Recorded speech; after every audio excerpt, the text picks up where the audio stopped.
हाँ जी, बताइए, कल का उपलब्धि क्या रहा? कल का पेमेंट करो तब आगे बात हो।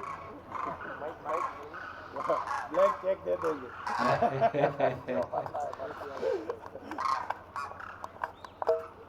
नमस्कार, मैं अंकित गांधी नाम से। कल की जो चर्चा हुई उसमें मैंने गोष्ठी में भी डिस्कस किया, मुझे सबसे ज़्यादा अच्छा लगा मैं क्या कर रहा हूँ वो महत्वपूर्ण कम है, मैं क्यों कर रहा हूँ वो महत्वपूर्ण बहुत ज़्यादा है।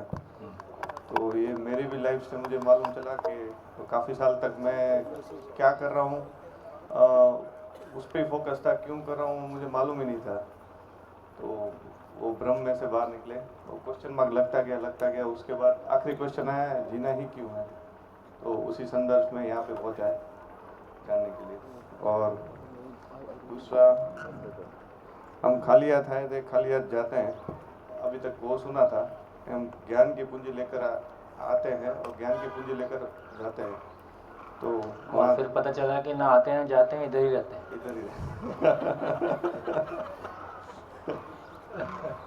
और हम अधिकतर जो काम करते हैं वो हमारी पहचान के लिए करते हैं। वो बस। हाँ, मतलब पहचानना गलत चीज़ नहीं है, लेकिन बाहर से पहचान पाना वो पर्याप्त नहीं है। अपने में मेरी पहचान हो जाए, मैं खुद को खुद पहचान सकूं, उधर जाना।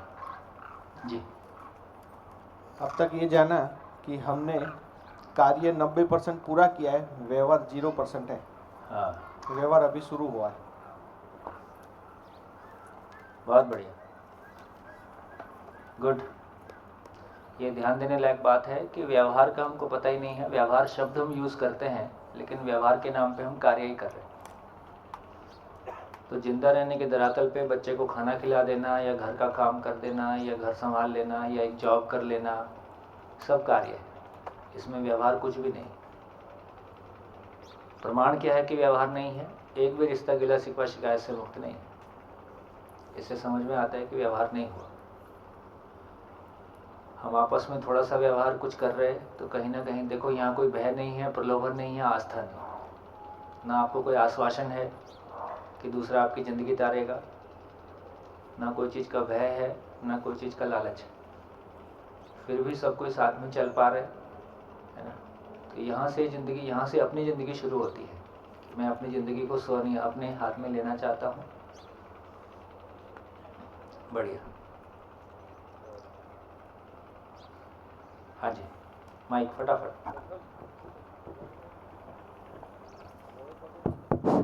मुझे कल जो एक बात जो अच्छी लगी कि हम मनुष्य न्याय के लिए सामाजिक हुए, और जो प्रकृति का अपना पूरा न्याय है उसको सुनिश्चित करने, क्योंकि हम सर्वश्रेष्ठ कृति कह रहे हैं मानव को, तो वो हमारी जिम्मेदारी थी। लेकिन जो पीछे झांक कर देख रहे हैं तो शायद हम उसको भूल के बाकी सब कुछ कर रहे हैं, वही नहीं कर रहे, उसको पहचान नहीं पा रहे। तो क्योंकि न्याय को हमने पहचाना नहीं। देखिए, ये बात समझने लायक है कि न्याय के नाम पे एक तो समझ में आ गया कि हम घर में भी फैसले कर रहे हैं, कोर्ट में भी फैसले कर रहे हैं। तो एक बार न्याय की क्लैरिटी किसको बनी, कौन बोलेगा न्याय क्या है? कल दिन भर की चर्चा में किसको न्याय समझ में आया? न्याय कैसे हुआ?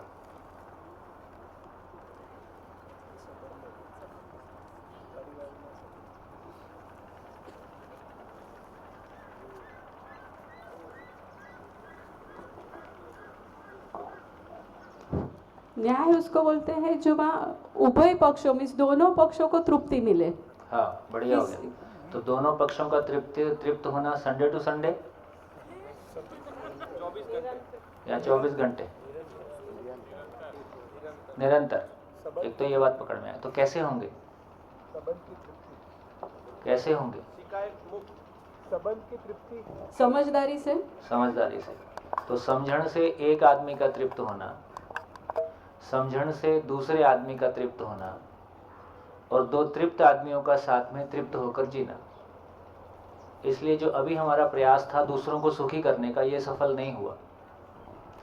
दूसरा हमको कितना भी सुख दे वो क्षणिक ही होगा, या क्षणिक से कुछ ज़्यादा होगा। मेरा बेटा मेरा बहुत सम्मान करता है, इससे मेरे जीवन में मेरा भाव और विचार हमेशा के लिए ठीक हो जाएगा, मेरे भीतर अंतर्विरोध से मैं मुक्त हो जाऊंगा, भूतकाल की पीड़ा, वर्तमान से विरोध, भविष्य की चिंता से मुक्त हो जाऊंगा, ऐसा कुछ नहीं होने वाला।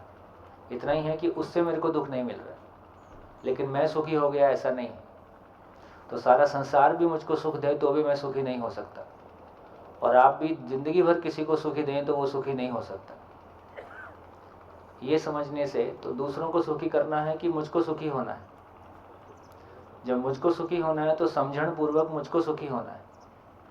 जब समझण पूर्वक मैं सुखी होता हूं तो दूसरे के सुखी होने की चाबी मिल जाती है, और दूसरा भी ये भरोसा करता है कि इसके साथ चल के मैं सुखी हो सकता हूं। तो जब तक दूसरा हमारी श्रेष्ठता को नहीं स्वीकारता तब तक साथ चलने की जगह भी नहीं है। तब तक साथ जाके आइसक्रीम खा सकते हैं बस, इससे और क्या करोगे आप साथ जाके फिल्म देख सकते हो, आप सिंगापुर एक हफ्ते घूम के आ सकते हो, लौट के घर में ही आना है, इसलिए कुछ फर्क नहीं पड़ने वाला है। तो धीरे से ये समझ में आया कि जब तक, तो ये हमको न्याय की क्लैरिटी हो गई कि एक आदमी का समझण पूर्वक क्यों जीना है, कैसे जीना है की क्लैरिटी एक व्यक्ति को होने से उसका सुखी होना, दूसरे का भी सुखी होने का नियम वही है। तो एक समझे हुए व्यक्ति की परस्परता में दूसरे का सुखी होना, दूसरे का भी समझना, और दोनों का, दो समझदार व्यक्ति का साथ में जीने का मतलब तृप्ति है। उसके पहले तृप्ति आ नहीं सकती। हम मैनेज ही कर रहे होते हैं, अपने भीतर भी मैनेज कर रहे होते हैं, बाहर भी मैनेज कर रहे होते हैं। तो ये न्याय का हमको थोड़ा सा पता। कितने लोगों को क्लैरिटी हो गई अब न्याय की? पक्का पक्का पक्का? आप बोल के बताओ। हम तो अभी तक कोर्ट का जो न्याय होता है उसी को न्याय समझते हैं। आपके बाजू में हाँ है। हम तो अभी तक कोर्ट का जो न्याय होता है उसी को न्याय समझते हैं। कोर्ट में न्याय होता तो फिर क्या बात है? दो संबंधों में तृप्ति। हाँ, ये तो ठीक हो गया। हाँ। और कैसे होगा? कल की बात है सर, मैं साधन से सुख मानती थी। हम्म, तब मेरे हस्बैंड ने, हमने घर चेंज किया है, 6 महीने से कुर्सी नहीं है हमारे घर में, डाइनिंग टेबल है। तो कल तक मैं इसी में फंसी थी, कुर्सी नहीं है, कुर्सी नहीं है। अभी मुझे पता चला है साधन से सुख नहीं है, अंदर झाका है। तो मेरे ये संबंध में तृप्ति है हाँ, कि उसने कुछ सोचा होगा, तो कोई बात है तो वो नहीं ला रहा है। हाँ, कोई बात नहीं, आ जाएगा। और जब हाँ, आएंगे उसी हाँ, के दोस्त आएंगे, हाँ, मत बैठेंगे, हमें क्या दिक्कत है? हमें क्या दिक्कत है? खाना बना के दे देंगे, नीचे बैठ के खा लो, क्या दिक्कत है?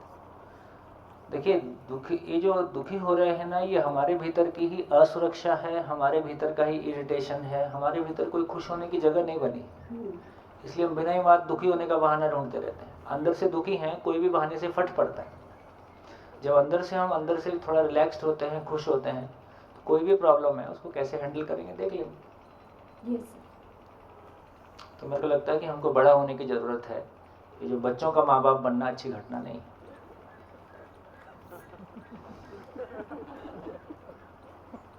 ये सुखद घटना नहीं।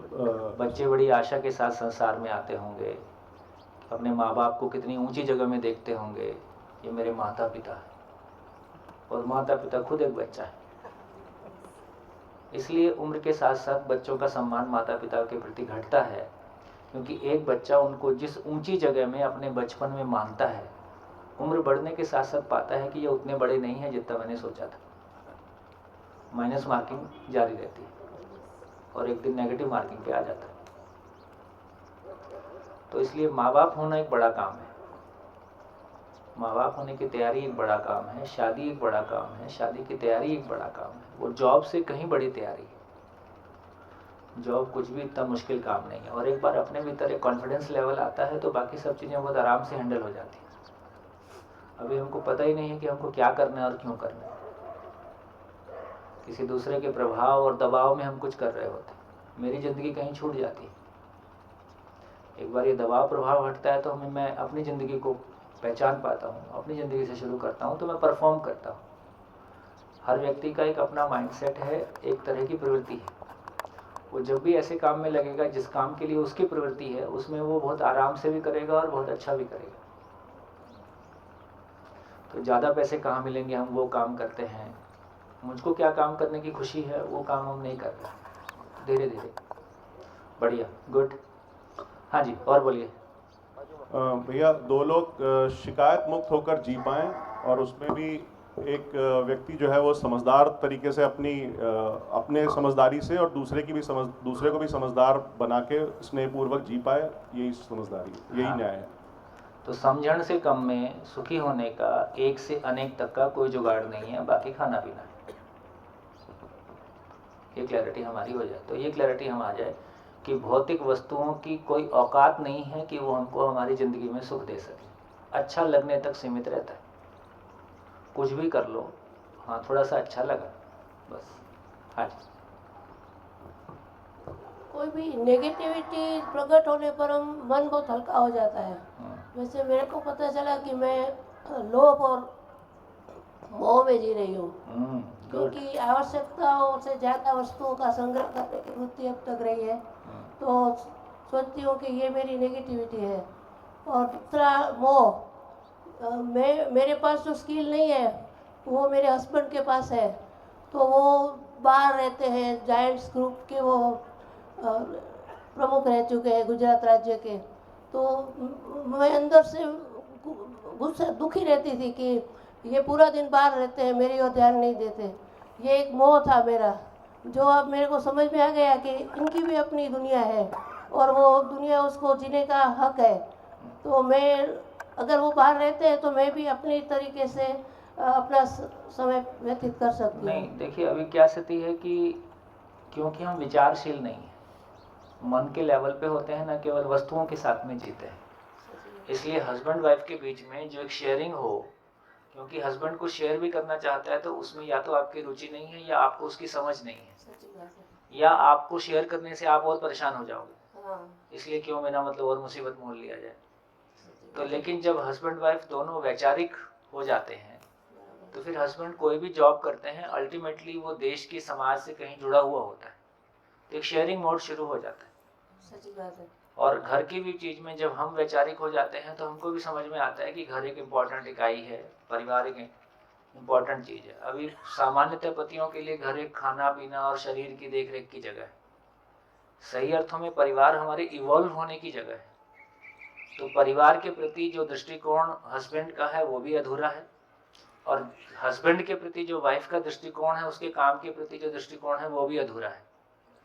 तो दोनों का अपना अपना जिंदगी है, केवल खाने पीने की जगह में हम एक हैं, इसलिए ज़्यादा कुछ आपस में एक्सचेंज करने के लिए होता नहीं।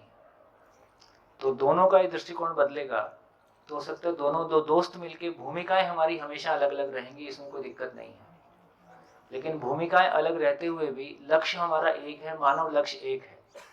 मानव लक्ष्य एक है का मतलब है कि मुझ में समझण आ जाए, समझदारी आ जाए, नंबर एक, मेरी फैमिली में सबको समझदारी आ जाए, उस समझदारी की रोशनी में हम अपनी फिजिकल नीड्स को पहचान पाएँ।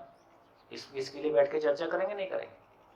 और यदि हमारे ऐसे करने से दूसरे परिवार भी ऐसे हो जाएं, समाज भय से मुक्त हो जाए, तो हम जो भी काम करते हैं उसका फाइनल मैनिफेस्टेशन मानव लक्ष्य के अर्थ में होना ही है, और नहीं हो रहा है तो वो काम ही गलत है, ऐसा भी निकलेगा।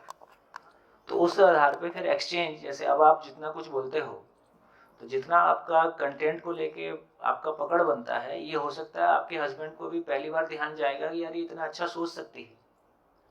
जब लोगों के कंपनीज के या स्कूल्स के साथ में शिविर होते हैं, तो जब उनके सीनियर ऑफिसर आके बैठे रहते हैं और जब टीचर्स अपनी बात शेयर करते हैं, तो वो बोलते हैं कि हमने ऐसा सोचा नहीं था कि ऐसा भी सोचता है, क्योंकि घर में ऐसी बात करने का माहौल होता नहीं।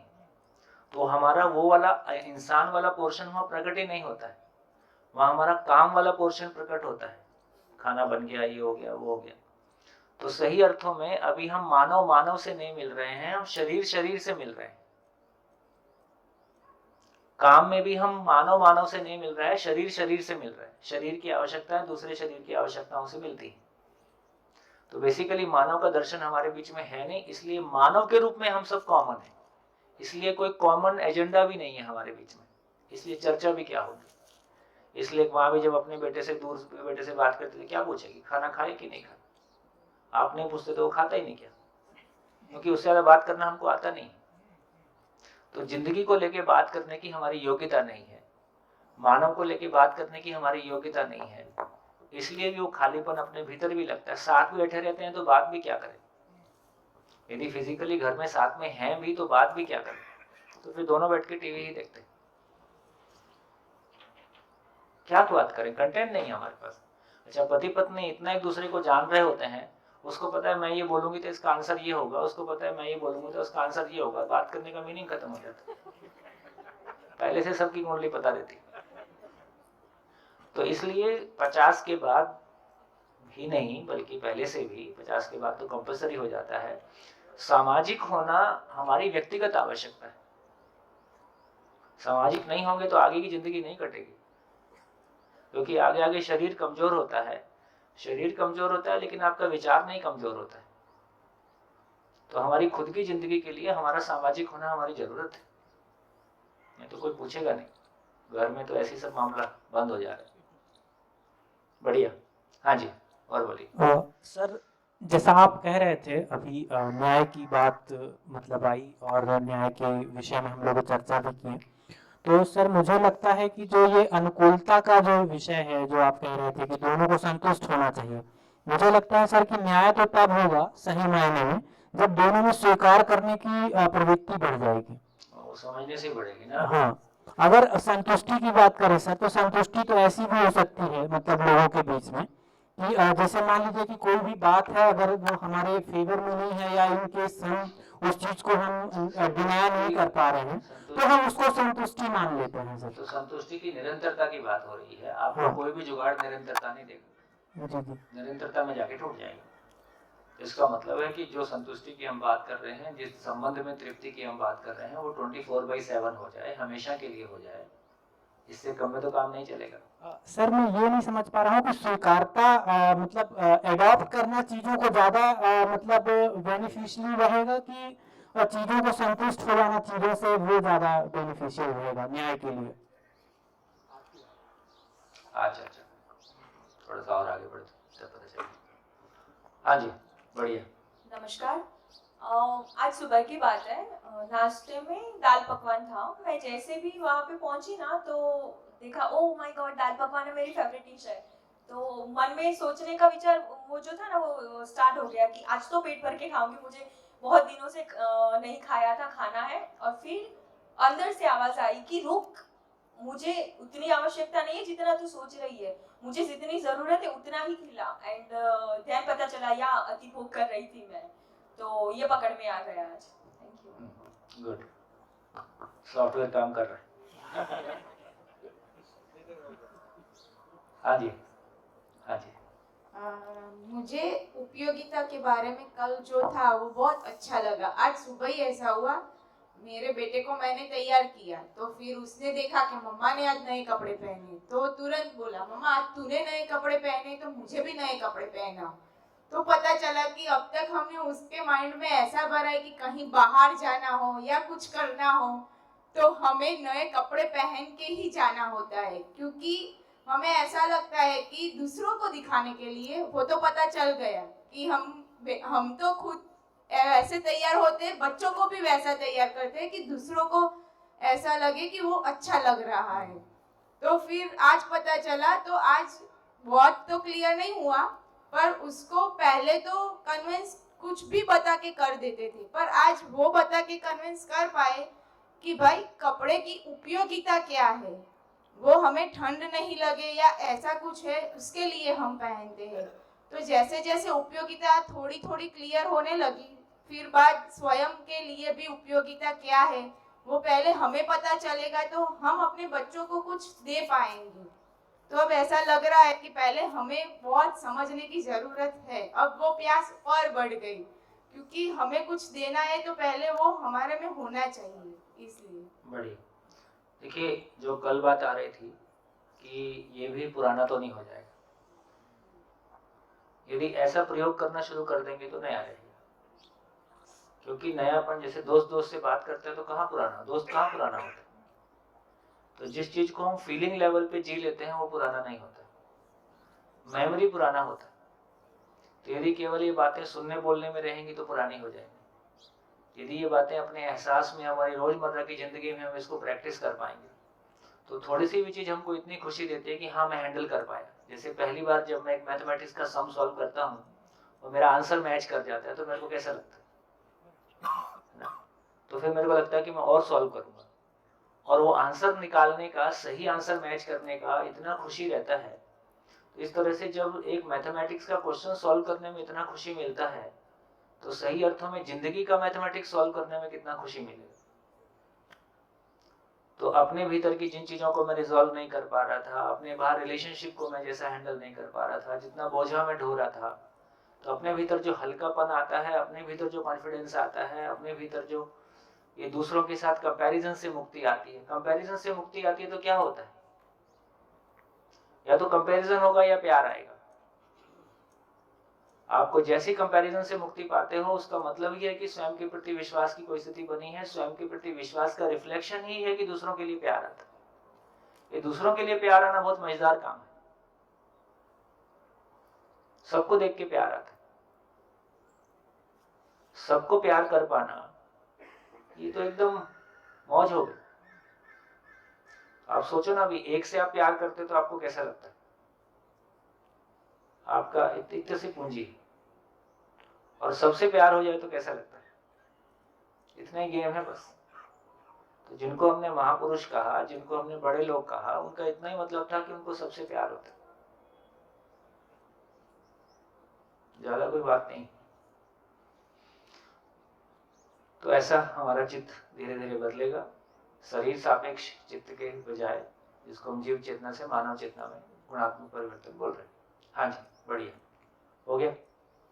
हाँ जी,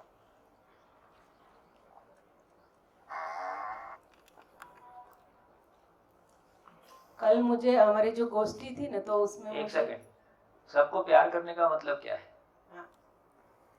सबको प्यार करने का मतलब है कि मैं उसके लिए उपयोगी हूँ, उसकी जिंदगी में मैं कुछ अच्छा कर सकता हूँ।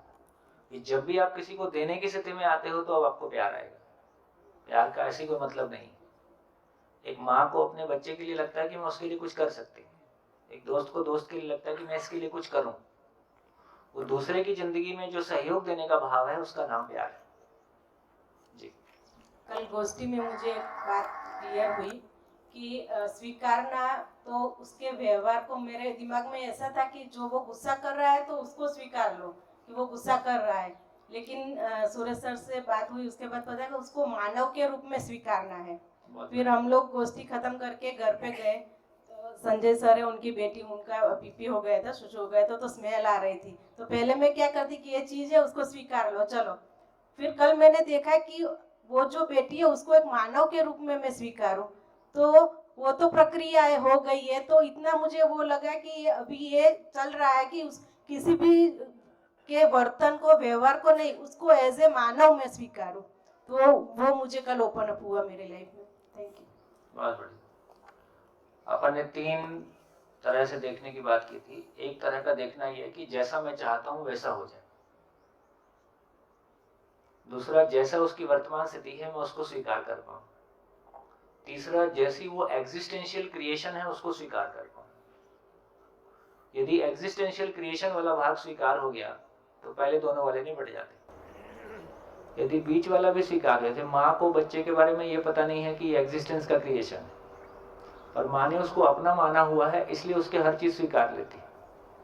दोस्त ने दोस्त को स्वीकारा हुआ है तो उसको अपना माना हुआ है, तो अपना मानने का 2 धरातल हो गया। एक अपना मानना है शरीर के लेवल पे, एक अपनापन है एग्जिस्टेंस के लेवल पे। तो पूरा वाला हो गया, बड़ा वाला हो गया तो पूरा ही काम निपट गया। बीच में थोड़ा सा काम कर, संवेदनशीलता वाला थोड़ा सा काम करता है। बढ़िया, हाँ जी, चलिए। तो ये काफी सारी बातें हो गई और ये क्लैरिटी बन गई। मानव की भौतिक आवश्यकता निश्चित है, साधन पर्याप्त है, हर मानव में आवश्यकता से अधिक उत्पादन करने की क्षमता है, हर परिवार समृद्धि को जी सकता है, इसमें कोई दिक्कत, ये बहुत पावरफुल है। हर परिवार अपने में समृद्धि को जी सकता है। अभी हम अमीरी और गरीबी को ढो रहे हैं और दोनों ही बोझ है, और अमीरी के साथ हम गरीब मानसिकता को भी साथ में ढो ही रहे हैं। तो हर परिवार, तो धीरे से मेरे को लगता है ये तीसरा मॉडल आ गया। तीसरा मॉडल आने का मतलब है कि एक परिवार अपने में, देखिए ये भी मैं ऐसा नहीं बोल रहा हूँ कि 1 साल में आपका परिवार शिकायत मुक्त हो जाएगा, इसमें 10 साल भी लग सकते हैं, लेकिन कम से कम उस पे अभी तो जब कभी सभा में बात करो तो बड़ा वर्ग शुरू में तो यही मानता है कि ऐसा तो हो ही नहीं सकता। हम यहाँ से शुरू करते हैं कि संबंध में गिला शिकवा शिकायत मुक्त तो हो ही नहीं सकता है, ये तो आप बात ही ठीक नहीं कह रहे हो, लेकिन कम से कम अभी हमको ये भरोसा हो रहा है कि हाँ ऐसा हो सकता है। फिर धीरे से ऐसा हो सकता है कि मेरे ही घर में हो सकता है, मेरे ही घर में हो सकता है, और धीरे से ये होने लगा है। ठीक है, ये धीरे धीरे स्टेप्स आएंगे। नहीं हो सकता है एक स्थिति, हो सकता है दूसरी स्थिति, मेरे ही घर में हो सकता है, मैं ही समझ सकता हूँ और मैं समझने लगा हूँ और ये होने लगा है, ये स्टेप्स हैं। फिर पुराना नहीं होगा, लगना होगा एक बार। सुनने से समझना नहीं होता है, अभी समझना नहीं हो रहा, अभी आप सुन रहे हो तो सुनने से इतना ही पता चलता है कि बात समझने लायक है। बात समझने लायक है तो अपने आप को इन्वेस्ट करना होगा, बिल्कुल पैर के नाखून के सर के बाल तक पूरा अपने आप को एक बार ठीक से इन्वेस्ट करना होगा, जैसा कभी हमने सिंसियरली किसी एग्जाम के लिए प्रिपरेशन किया था। इतनी बात थी कि वहाँ मजबूरी में करते थे, यहाँ अपना मन लग जाता है, और उसके लिए वातावरण की एक आवश्यकता है। वातावरण रहता है तो उसमें हमारा आराम से जितने मेहनत हम यहाँ कर पा रहे हैं इतनी मेहनत अकेले में नहीं कर पाएंगे। इतने सारे लोग मिलके उसी काम को कर रहे होते हैं तो हमारा मन बन जाता है। बढ़िया। तो दूसरी बात की हम सभी सुखी हो सकते हैं। तीसरी बात, हम न्याय को प्रमाणित करने के लिए सामाजिक हुए हैं। हम एक घर में एक छत के नीचे क्यों रहते हैं? ताकि हमको जीना आ जाए। तो हम एक छत के नीचे इसलिए रहते हैं कि हमको जीना आ जाए। जीने का मतलब है कि न्यायपूर्वक जीना आ जाए। न्यायपूर्वक जीने का मतलब हमने थोड़ा समझा। बोर्ड साफ, दूसरा बोर्ड भी साफ कर दो। कल हमारी चर्चा जो हुई है भैया, हाँ, वो चारों अवस्था है वो। हाँ मैं उसी को फिर से एक बार ले रहा हूँ। हाँ ये पूरा। तो एक सेकेंड, अब ये क्लैरिटी बन गई कि ये गलत था। तो रॉबिन्स को आदमी समझ में नहीं आया, फ्रायड को भी आदमी समझ में नहीं आया, है ना। डार्विन को भी, डार्विन ने तो नेचर पे कहा था। जो भी सोशल अपने साइंटिस्ट हुए उनको भी आदमी, तो ह्यूमैनिटीज में हमको आदमी समझ में, ह्यूमैनिटीज किसी काम की चीज नहीं है। ये BA में जो कुछ भी हम कर रहे हैं ह्यूमैनिटीज में, इसमें कोई कंटेंट काम का है नहीं। ये आवश्यकता इस बात की है ना, अभी कम से कम इंजीनियर बनता है पुल बनाता है ना, डॉक्टर बनता है किसी का इलाज करता है ना। ये MA साइकोलॉजी करके क्या समझ में आया? अपना साइके समझ में आया? MA सोशियोलॉजी करके ये समाज समझ में आया? कितने लोग हैं जो MA पॉलिटिकल साइंस किए हैं और देश की राजनीति में कोई पॉजिटिव इंटरवेंशन किए? इसका मतलब है कि हमारा ह्यूमैनिटीज वाला पार्ट डब्बा गोल है, उसमें कोई बहुत काम की बात है नहीं। तो ये सब गलत है। चलिए फिर से एक बार मानव की परिभाषा। तो मानव की परिभाषा में हमने देखा कि मनाकार को साकार करने वाला भाग था, मनस्वस्थता का आशावादी। इसका मतलब है कि शरीर की आवश्यकता भी पूरी हो जाए, मन की आवश्यकता भी पूरी हो जाए। जो अपने शरीर और मन की आवश्यकता को पूरा कर सकता है उसका नाम मानव है। इसमें हमने देखा कि शरीर की आवश्यकता वाला भाग हमने पूरा किया है। यदि अब तक मानव जाति के प्रयास को अप्रिशिएट करें तो उसको इस अर्थ में अप्रिशिएट कर सकते हैं कि जिंदा रहने वाले पार्ट में हमने काफ़ी मेहनत की है और उसमें सफलता भी पाई है। लेकिन जो जीने वाला पार्ट है, जो मन की आवश्यकता वाला पार्ट है, मैंने 2 भागों में कहा, तो पेट भरने का काम हो गया, मन भरने का काम नहीं हुआ। अभी रोजमर्रा की जिंदगी में हम क्या कर रहे हैं? पेट भरने वाला काम कर रहे हैं, और पेट भरने से मन भी भरना चाहते हैं, जो कि नहीं भर रहा है। तो पेट भरने की दुनिया अलग है, मन भरने की दुनिया अलग है। तो मेरा मन भर सके उसके लिए पता चला कि मैं समझण से सुखी होता हूँ और दूसरा व्यक्ति भी समझण से सुखी होता है, तो दोनों फिर तृप्ति के साथ में जी सकते हैं। तो इसका मतलब यह हुआ कि मानव का न्यायपूर्वक जीना, उसका मिनिमम क्वालिफिकेशन है उसके मानव होने का। जैसे मैंने कहा कि हम आकार से मानव हैं कि आचरण से मानव हैं? जोर से बोलो। और जोर से, आकार से। तो आचरण से मानव होने का क्या मतलब है? हमको न्यायपूर्ण, हमको अपने परिवार में अपनों के साथ तृप्तिपूर्वक जीना आ जाए। अपनों के साथ तृप्तिपूर्वक जीना आ जाए तो हम मानव हुए। उसके पहले हम मानव संज्ञा नहीं है सही अर्थों में। तो इससे ये पता चला कि न्यायपूर्वक जीना मानव का पहला कसौटी है मानव होने का। समाज भय से मुक्त हो जाए, इस अर्थ में हमारे परिवार का क्या योगदान है? समाज भय से मुक्त हो जाए, इस अर्थ में हमारे परिवार का क्या योगदान है? अभी हमारा परिवार हम कैसे सोच रहे? मैं, मेरा हस्बैंड या मेरी वाइफ, मेरे बच्चे, हमारी दुनिया इतनी, और बाकी सबको लूट के ले आऊं घर में, और मेरा घर हो जाए 5 स्टार होटल। तो अभी हमारा लक्ष्य ऐसा है जिसमें वो अधूरापन दिखाई देता है। इसका मतलब है कि कल मेरी बेटी की शादी करूंगा तो लड़का किसी दूसरे घर में जाएगी ना। कल मेरे लड़के की शादी करूंगा तो बेटी बाहर से आएगी ना। मैं यदि कोई भी सामान खरीदूंगा तो बाजार से ही लूंगा। मैं सांस लूंगा तो इस समाज में ही लूंगा। तो मेरे शरीर का सांस लेने से लेके और पानी पीने से लेके और हवा मिट्टी पानी से लेके और कोई भी सामान खरीदने से लेके और बेटी की शादी से लेके और बेटे की शादी से लेके, ये सब कुछ इसी बड़े घर में होना है। और यदि बड़े घर में मैंने जिंदगी भर कचरा फेंका तो क्या मिलेगा? तो इससे ये भी समझ में आता है कि एक परिवार अपने परिवार के लिए ही उत्तरदायी नहीं है, जिम्मेदार नहीं है, वो समाज के लिए भी उतना ही जिम्मेदार है। तो यदि हम समाज के लिए अपने आप को उत्तरदायी नहीं मानते हैं तो फिर आप बोलोगे हमने ऐसा क्या किया था, हमारे साथ ऐसा क्यों हुआ? तो उसको मैं बोलता हूं नासमझी टैक्स। आप मानव के रूप में जन्म लिए हो, आप मानव नहीं हुए हो, दूसरों को मानव नहीं बनाया है, आपके साथ कितना भी बड़ा टैक्स कभी भी लग सकता है। कि कोई भी बलात्कार की घटना हमारे घर के किसी मेंबर के साथ क्यों नहीं घट सकती? यदि समाज में कोई बुराई है तो उसकी छाया कभी भी हमारे घर पे आ ही सकती है। तो इसका मतलब है कि जितना मैं मेरे घर के लिए सोचता हूँ कि मेरा घर कैसे बेहतर हो, उतना ही मैं समाज के लिए भी सोचता हूँ। और फैमिली मिलके समाज और घर दोनों के लिए बैलेंस होके सोचती है तो ये समाज चल सकता है, तो हमारा परिवार ठीक से चल सकता है। तो इसका नाम है धर्म। इसको आगे चर्चा करेंगे। तीसरी बात, कुछ चल रहा है भैया? एक सवाल। 1 मिनट, कोई कहीं जल रहा नहीं? हाँ, एक छोटा सा सवाल। हाँ। जैसे आदमी का पेट नहीं भरता है और अधिक खाना एकत्र करने की कोशिश करता है, मकान से तृप्त नहीं होता है तो और ज्यादा मकान बनाता है। ये तो हुआ जिंदा रहने के स्तर पर। जीने के स्तर पर अगर प्रश्न किया जाए तो क्या ऐसा हो कि मेरी वजह से 100 लोग खुश हो, मैं 100 लोगों के लिए उपयोगी हो पाया तो और बढ़िया, मैं 1000 लोगों के लिए उपयोगी हूँ, 10,000 के लिए उपयोगी हूँ, तो जो भूख जिंदा रहने के स्तर पर है वो भूख जीने के स्तर पर बढ़ेगी? बिल्कुल बढ़ेगी। तो तृप्ति तो वहां भी नहीं है। आपको लगेगा कि 100 लोगों के लिए कर रहा हूँ, 1000 लोगों के लिए करूँ, 500 लोगों के और ज्यादा करूँ। फिर ऐसी वाली गिनती नहीं होती है। वो स्वयं स्फूर्त विधि से बढ़ता है, लेकिन अपना मन करता है कि और करें। मन वैसा नहीं करता है जैसा अभी आप सोच रहे हो वैसा नहीं बढ़ता है। तो इसका इतना ही मतलब हुआ कि आपका जो उपयोगिता का विस्तार है, आपकी उपयोगिता का विस्तार है, वो जिस तरह का वहां पे असुरक्षावश ऐसा होता है।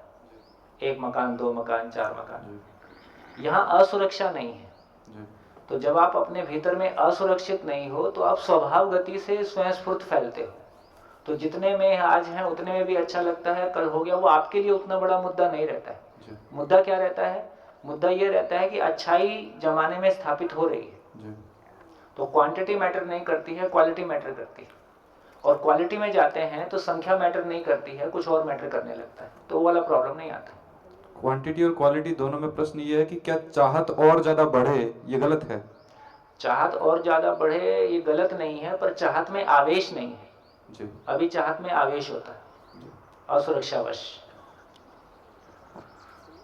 हाँ जी, तो मैं बात कर रहा था धर्म को लेके बात हो गई। तो इस तरह से यदि समाज में जब हम प्रकृति की बात करते हैं तो जड़ प्रकृति और चैतन्य प्रकृति, तो मानव चैतन्य प्रकृति हो गया। यदि सभी मानव समझदार होंगे तो नेचर के साथ में कैसे जिएंगे? चारों अवस्थाओं में संतुलन होगा।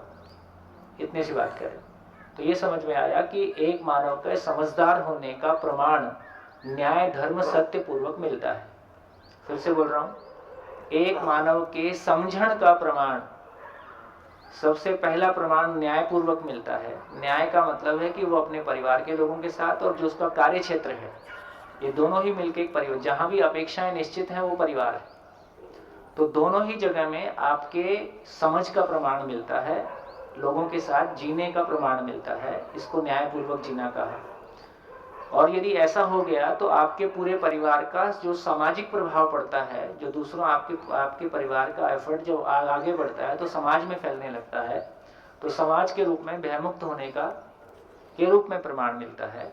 और यही प्रमाण जब और फैलता है तो चारों अवस्थाओं में संतुलन के रूप में मिलता है। इससे ज्यादा एक प्लेनेट पे हो नहीं सकता। तो न्याय धर्म सत्य के रूप में समझण प्रमाणित होता है। न्याय धर्म सत्य के रूप में मेरा आदमी होना, मेरा मानव होना प्रमाणित होता है। ये मेरा प्रमाण है, जिसको कहा जाए तो ये मेरा स्टेटस है ना। गाड़ियां इकट्ठी करना, मकान इकट्ठे करना, साधन इकट्ठे करना स्टेटस नहीं है, है ना। वो तो अपना और दुर्गति करना है। आधा यदि गलत तरीके से हो रहा है तो दुर्गति है, यदि सही तरीके से हो रहा है तो उसमें भी कुछ पॉजिटिव है। लेकिन सही अर्थों में कहा जाए तो मेरा मानव होने का मतलब है कि मैं न्यायपूर्वक जी पाता हूँ। मेरा मानव होने का मतलब है मैं धर्मपूर्वक जी पाता हूँ। मेरा मानव होने का मतलब है कि मैं सत्यपूर्वक जी पाता हूँ। ये मेरी उपयोगिता का विस्तार है। जिंदा रहने के धरातल पर मैं रूप बल धनपद के विस्तार में अपना विस्तार देखता हूँ, है ना। जागृति के स्तर पर मैं जीने के फ्लोर पे अपना विस्तार देखता हूँ। कितने लोगों को मैं जिंदगी दे पाया, या मेरा परिवार कितने लोगों को जीने में सहयोगी हुआ, ये विस्तार फैलता है। बढ़िया, यहाँ तक ठीक हो गया। अब जितनी चर्चा हम वहां पे कर रहे हैं तो मेरे को लगता है कि अब धर्म पे चर्चा और हो जाए तो थोड़ा सा ठीक हो जाए, फिर सत्य पे चर्चा करेंगे। तो धर्म पे चर्चा करते हैं।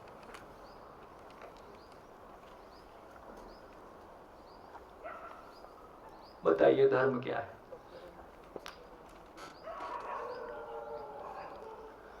धर्म क्या है? हाँ जी, माइक। सोम भाई, एक क्लैरिटी चाहिए इसमें कि हमने ऐसी बात की कि हम दूसरों को समझा नहीं सकते लेकिन समझने में सहयोगी हो सकते हैं। हाँ। लेकिन सत्य में, न्याय में जो बात है कि हम समझ ले और दूसरों को समझा सके, या मीन्स वो हाँ, दूसरे समझना ही चाहते हैं। देखो, या तो दूसरा समझना ही चाहता है तो आप सहयोगी हो सकते हो। दूसरा समझना नहीं चाहता है तो वो कैसे समझने के लिए तैयार होगा, इसके लिए कोई प्रयास कर सकते हैं। हाँ। दोनों तरह के प्रयास। लेकिन वो समझ जाए वो तो कोई 100% श्योरिटी नहीं है कि वो समझ ही जाए, क्योंकि हम तो सहयोगी हो सकते हैं सिर्फ। ठीक है ना। तो मान लो एक नहीं समझेगा, एक नहीं अभी समझ रहा है, तो सारी ऐसे निकल जाएंगी कि कोई नहीं समझेगा, ऐसा नहीं होता है। तो फिर चारों अवस्थाओं में संतुलन तो जब तक सभी समझ में नहीं। हाँ, वो बहुत आगे की बात है। इसका मतलब हो गया कि ज्ञान रूप में न्याय धर्म सत्य के लिए ज्ञान रूप में तीनों समान है। मैं मेरे में जो ज्ञान पक्ष है, जो समझ पक्ष है, वो न्याय के लिए भी उतना ही चाहिए, धर्म के लिए भी उतना ही चाहिए और सत्य के लिए भी उतना ही चाहिए। उसमें कोई अलग अलग नहीं है। तो ये केवल जो अभी पीछे से इन्होंने बात कही थी उसका विस्तार है। तो एक समय तक मैं अपने परिवार के साथ ज़्यादा प्रायोरिटी के साथ काम कर रहा होता हूँ। एक पॉइंट के बाद परिवार अपने आप में तृप्त हो जाता है। आज परिवार अपने आप में बढ़िया चल रहा है, वहाँ कोई चीज़ का अभाव नहीं है, तो मैं और क्या करूँगा। तो नेचुरली मैं आगे फैल जाता हूँ परिवार के सहयोग से और परिवार के स्वरूप में। तो फिर उसका मतलब है कि वो तो समझ के रूप में वो उतना ही है जितना पहले था, लेकिन उपयोगिता का विस्तार होते जाता है। तो न्याय धर्म सत्य मानव की उपयोगिता का विस्तार है, समझ का विस्तार नहीं है। समझ उतना ही है तीनों में। समझ तो एक ही लेवल पे है, लेकिन वो विस्तार बढ़ता जाता है। विस्तार बढ़ता जाता है। ठीक। जो प्रकृति में जो न्याय व्यवस्था है, जो व्यवस्था है, उसको समझ के सबके प्रति मेरी क्या जिम्मेदारी है, उसके पालन का जो एहसास है, उसको धारण करना, ये धर्म है। चलो बढ़िया, और बताइए और कुछ। सबसे पहले परिवार में व्यवहार करना और उसके बाद समाज में वही व्यवहार को व्यापक करना, वो धर्म है। जितना इससे समझा हूँ, दूसरे लोगों के अंदर के मानव को जगाना शायद वही सच्चा धर्म है। बढ़िया। अखंड समाज की स्थापना ही सही धर्म है। चलो थोड़ा टेक्निकली समझते हैं। हाँ बोल दीजिए आप। हर चीज का जो प्रकृति में स्वभाव है वो स्वभाव ही उसका धर्म है। जी बढ़िया। जो जैसा है उसको जैसा ही मानना। बढ़िया। धारण किए जाने योग्य आचरण को धर्म, धारण किए जाने योग्य आचरण को धर्म बोलते हैं। ये देखो इन्होंने दी है परंपरागत परिभाषा। तो इसको कहा धार्यते इति धर्म।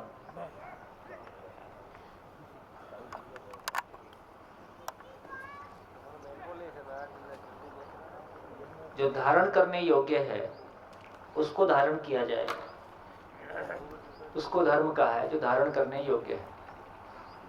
तो देखिए इस परिभाषा के आधार पर सभी धर्मों में धारण करने योग्य कुछ अच्छी बातें हैं, और अभी तक हमने जो धर्म पहचाना है वो लक्षणों के आधार पर पहचाना है। लक्षण के आधार पर धर्म को पहचाना है। 10 लक्षण बताए गए हैं भारतीय परंपरा में, जिसको हमने धर्म को 10 लक्षणों के आधार पर पहचाना। तो यदि किसी एक धर्म ने 10 लक्षणों को पहचाना, दूसरे धर्म ने किन्हीं 5 दूसरे लक्षणों को पहचान लिया, ऐसे 10 किसी को याद है? धर्म के 10 लक्षण है? हाँ बोलो, धीरे धीरे बोलो। क्षमा, क्षमा, माधव, क्षमा, माधव, माधव क्या होता है? माधव सम्यकता यानी कि सम्यकता, आजब यानी कि सरलता, सरलता, उत्तम माधव, आजब, उत्तम सोच, सोच, संयम, संयम, तप, तप, त्याग, त्याग, आकिंचन, ब्रह्मचर्य। ब्रह्मचर्य। ठीक हो गया। ऐसे 10 लक्षणों को पहचाना। अब दूसरे किसी धर्म में किन्हीं 5 लक्षणों को पहचान लिया, तीसरे ने किसी 15 लक्षण को पहचान लिया, ऐसा हो ही सकता है। तो इस आधार पर यह माना गया कि सभी धर्मों में धारण करने योग्य कोई अच्छी चीजें हैं, इसलिए ये एक व्यक्ति की व्यक्तिगत स्वतंत्रता है कि वो किसी धर्म को स्वीकार करे। इस आधार पर भारतीय संविधान में धर्म परिवर्तन को कानूनी संरक्षण प्राप्त है, ये मानते हुए कि एक व्यक्ति किन्हीं भी अच्छी चीजों को धारण कर सकता है, और जिस भी धर्म से उसको कोई अच्छाई धारण करने की इच्छा है या उसकी सहमति है वो उसको लेके चल सकता है। तो इस तरह से भारतीय संविधान में, इसलिए उसको धर्म निरपेक्ष बोलते हैं, बहुत टेक्निकली कहेंगे तो पंथ निरपेक्ष बोलते हैं, है ना, बोलचाल की भाषा में वो धर्म निरपेक्ष कहा जाता है। अब दूसरी बात यह है, एक तो हमको ये समझ में आया कि रूट कहाँ पे है, और ये भी हमारे ध्यान में आता है कि जो भी व्यक्ति जिस धर्म को मानता है उसको बाकी धर्मों से श्रेष्ठ मानता है कि नेष्ठ मानता है। ये तो नेचुरल होने वाला काम। ऐसे मैं अपने आप को दूसरों से कम मानना चाहूंगा कि ज्यादा मानना चाहूंगा? कम मानता हूं वो स्वीकार नहीं होता, तो ज्यादा मानना ही ठीक लगता है। और सभी का ये मानना रहता है कि यदि सभी इस धर्म को मान लें अच्छी नीयत के साथ, सभी आदमी जिस धर्म को मानते हैं उसका प्रचार प्रसार भी करते ही हैं, और दूसरा भी प्रचार प्रसार करता है, तो मार्केटिंग जैसा हो गया। हर कंपनी अपने प्रोडक्ट की मार्केटिंग करती है, और मार्केटिंग स्ट्रेटजी में फिर एक दूसरे के आमने सामने भी आना होता है, और उसमें फिर तमाम तरह का उपद्रव भी होता है। अब जिसका बेचारे का धर्म बदला जाता है, अब वो जो पिछला धर्म है उसको भी माने रहता है, और आगे जिसको बदला है उसको भी माने रहता है। जैसे बहुत बड़ा वर्ग ऐसा है नॉर्थ इंडिया में, मैं ही देखता हूँ, हमारी कम्युनिटी में ही कुछ लोग मान लीजिए किसी समय में मुस्लिम हुए, तो उनका आधा नाम हिंदू रहता है, आधा नाम मुस्लिम रहता है। वो हिंदू त्योहार को भी मानता है, मुस्लिम त्योहार को भी मानता है। हिंदू उसको हिंदू नहीं मानता है, मुस्लिम उसको मुस्लिम नहीं मानता।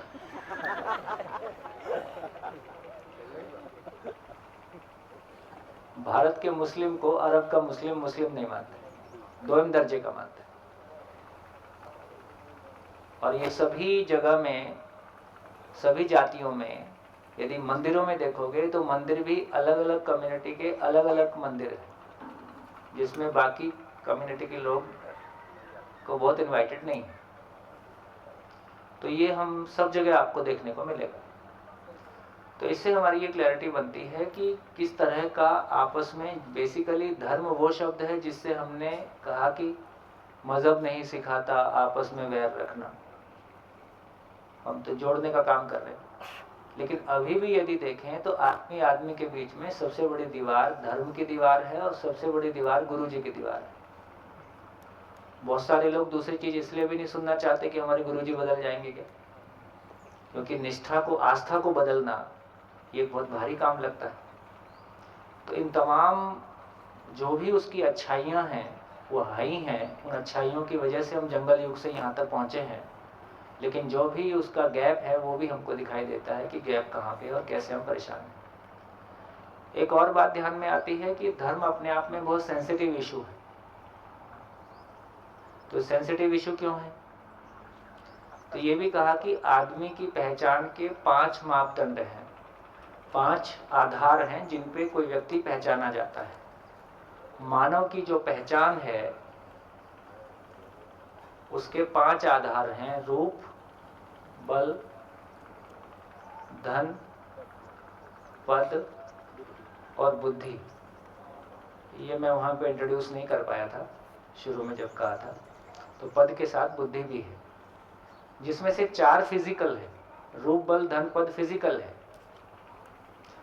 बुद्धि वो है जो अभी बोलचाल की भाषा में हम एजुकेशन में मेमोरी और लॉजिक को यूज किए हुए हैं। बुद्धि वो चीज है जहां एग्जिस्टेंस जैसा है उसको वैसा देखा जाता है। बुद्धि का मतलब बोध है, बोध का मतलब जानना है और जानने का मतलब जीना है। तो धर्म किस में आएगा? रूप, बल, धन, पद में आएगा कि बुद्धि में आएगा? धर्म किस में आएगा? रूप, बल, धन, पद में आएगा कि बुद्धि में आएगा? बुद्धि में आएगा। और धर्म को हमने जाना है कि माना है? माना है। तो धर्म को हमने जाना है, जाना नहीं है, माना है। और कोई चीज ऐसी है और आदमी, वो आदमी की पहचान का सबसे गहरा तरातल है कि उथला वाला है। रूप शरीर में है, बल शरीर में है, धन भी फिजिकल है, पद भी फिजिकल है। यहाँ तक हमारी पहचान फिजिकल है, इनसे फिर भी हम जूझ लेते हैं। लेकिन धर्म हमारी वो पहचान है जो सूक्ष्म है, जो सबसे गहरी है। इसलिए मेरी पहचान पे कोई हस्तक्षेप करे ये मेरे लिए सबसे सेंसिटिव पॉइंट है। इसलिए धर्म के साथ खिलवाड़ या धर्म के साथ कोई भी चीज आती है तो वो सेंसिटिव हो जाती है। तो इससे हमको ये भी पता चला कि धर्म सेंसिटिव कैसे है। ये बात भी ध्यान में आ गई। क्या क्या बात की अभी तक हमने? एक तो ये पता चला ये धर्म का मामला इतना सेंसिटिव क्यों है, ये पता चला। दूसरा ये पता चला कि धर्म बोल किसको रहे हैं, है ना, जो धारण करने योग्य है उसको धर्म बोल रहे हैं। फिर ये भी पता चला कि भारत एक धर्मनिरपेक्ष राष्ट्र कैसे है। तो सभी धर्मों में धारण करने योग्य कोई अच्छी बातें हैं जिसके आधार पे हमने कहा कि भारत एक धर्मनिरपेक्ष राष्ट्र है। फिर ये भी पता चला कि धर्मनिरपेक्ष राष्ट्र होने के आधार पर कैसे धर्मों में एक दूसरे के साथ में दीवार है, एक दूसरे के साथ में गैप है ना। तो ये सारी चर्चा से हमको प्रॉब्लम की इंटेंसिटी की क्लैरिटी बनी। और धर्म को हमने कैसे पहचाना? लक्षणों के आधार पे पहचाना। तो एक धर्म में एक तरह के लक्षण पहचाने जा सकते हैं, दूसरे धर्म में दूसरे प्रकार के लक्षण पहचाने जा सकते हैं। इस तरह का पूरा एक प्लेटफॉर्म बना हुआ है। इस प्लेटफॉर्म पे क्या निकला? इस प्लेटफॉर्म से क्या निकला? अलग हो रहा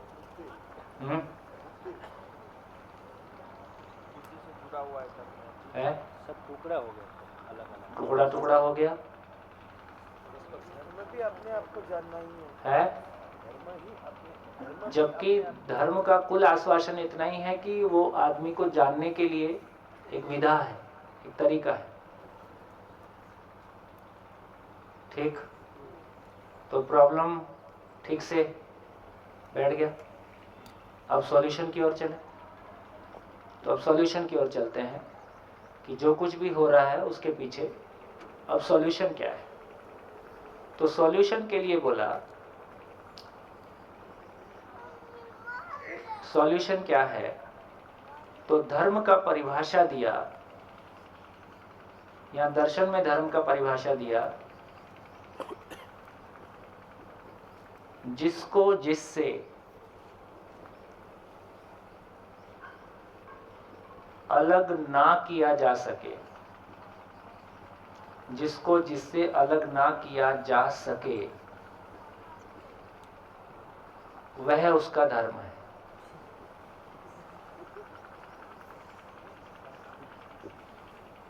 इसका मतलब धर्म क्या है? धर्म होने का स्वरूप है, होने का, एग्जिस्टेंस में कोई चीज है तो उसके होने का स्वरूप है, अस्तित्व में उसके होने का स्वरूप कैसा है उसको धर्म कहा गया। क्या मतलब? अब यदि देखें तो पदार्थ है, प्राण अवस्था है, जीव अवस्था है और ज्ञान अवस्था है। यदि सबका धर्म देखें तो पदार्थ का धर्म होना, होने से पदार्थ को अलग नहीं किया जा सकता। एटम मॉलिक्यूल का अस्तित्व खत्म कर दें ऐसा हमारे पास कोई तरीका नहीं है। तो पेन को आग लगा सकते हैं, कुछ राख बन जाएगा, कुछ हवा में मिल जाएगा, लेकिन जो बेसिक एटम मॉलिक्यूल से मिलके बना है उसको हम खत्म कर दें ऐसा कोई तरीका नहीं है। तो होने को अस्तित्व भी कहा। इसलिए पदार्थ का धर्म अस्तित्व है, होना है। प्राण की बात करें, वनस्पति संसार की बात करें, तो वनस्पति संसार का होना तो है ही है क्योंकि वो पदार्थ है मूल में। होने के साथ में पुष्टि उसका धर्म है। पुष्टि का मतलब ग्रोथ। कोई भी रचना कोशिकाओं से मिलके बनी हो और उसकी ग्रोथ को हम रोक पाएं, सेल मल्टीप्लिकेशन को रोक पाएं, ये संभव नहीं है। कैसे? आपको अपने घर का छोटा बच्चा बहुत प्यारा लगता है, आपको उसके साथ बहुत प्यार हो गया है, अब आपको लगता है कि ये बस 25 साल ऐसे ही बना रहे बच्चा, बढ़े मत। ऐसा मन में ख्याल आ सकता है कि नहीं? आ सकता है, आता ही है, पर ऐसा संभव नहीं है। कोई बीज आपने जमीन में बोया और एक दिन 2 पत्ती उसमें से निकली और 2 पत्ती देख के आप बहुत खुश हो जाते हैं और आपको लगता है बस ये 2 पत्ती पे रुक जाए, आगे मत बढ़े। क्या ऐसा होगा? ऐसा नहीं होगा। पौधों में आपने बोंसाई प्लांट्स देखे हैं, पीपल का पेड़ 2 फुट का है ना, और संतरा और तमाम चीजें, लेकिन वो फ्रूटिंग तक जाता है, उसको रोका नहीं जा सकता। तो या तो मर जाएगा या फ्रूटिंग तक जाएगा। आपने उसको, उसका पोषण रोक दिया तो उसका साइज रुक गया, लेकिन ग्रोथ नहीं रोक पाए हम। तो इससे ये समझ में आता है कि पदार्थ अवस्था में होना उसका धर्म, प्राण अवस्था में ग्रोथ, पुष्टि उसका धर्म है। यदि पशु की बात करेंगे, यदि पशु की बात करेंगे तो शरीर का धर्म तो इतना ही है, क्योंकि शरीर तो कोशिकाओं और एटम मॉलिक्यूल से मिलकर बना है। लेकिन जो पशु के आचरण की बात करेंगे तो उसमें जीने की आशा है। यहाँ पे जीने की आशा का मतलब जिंदा रहने की आशा है। पशु में जिंदा रहना ही जीना है।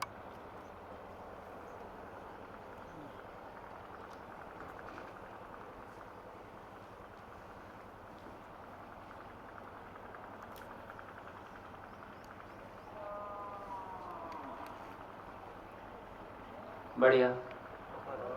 कोई पशु हो और उसमें जिंदा रहने की आशा ना हो, क्या ये संभव है? ठीक, या तो मर ही जाएगा या जिंदा रहने की आशा होगी। अब यदि मानव की बात करें तो मानव का शरीर तो उतना ही है, एटम और मॉलिक्यूल से मिलके बना है, उसमें ग्रोथ होता है। लेकिन यदि आचरण की बात करेंगे तो उसमें सुखपूर्वक जीने की आशा है, सुखपूर्वक जीने की आशा है। और सुखपूर्वक जीने का मतलब है निरंतर सुखपूर्वक जीने की आशा है। अभी मानव अपनी इस निरंतरता की आशा को कितना समझता है नहीं समझता है सामान्य में, लेकिन चाहता ऐसे ही है। तो क्या कोई मानव ऐसा मिल सकता है जिसमें सुख की चाहना टूट गई हो, सुख की चाहना ना हो और वो जिंदा हो?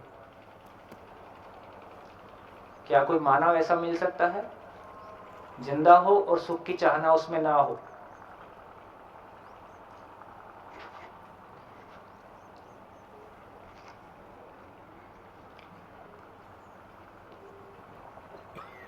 मिलेगा?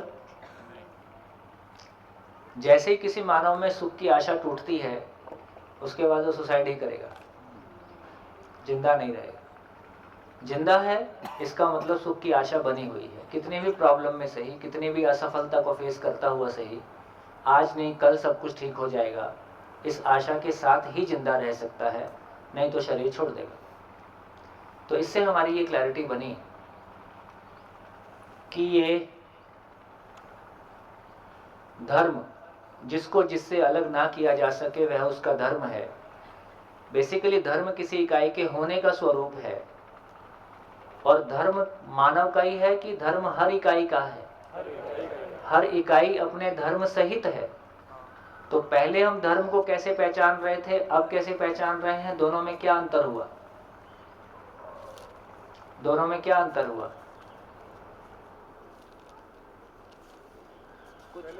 विधि को धर्म समझ रहे थे। पहले हम लक्षणों से पहचान रहे थे, फिर उपासना से पहचान रहे थे, ठीक है। अभी कैसे पहचान रहे हैं? होने का स्वरूप। होने का अभी कैसे पहचान रहे हैं? होने का स्वरूप। होने का स्वरूप उसका कोर है। कोर में गए तो एक ही है सब।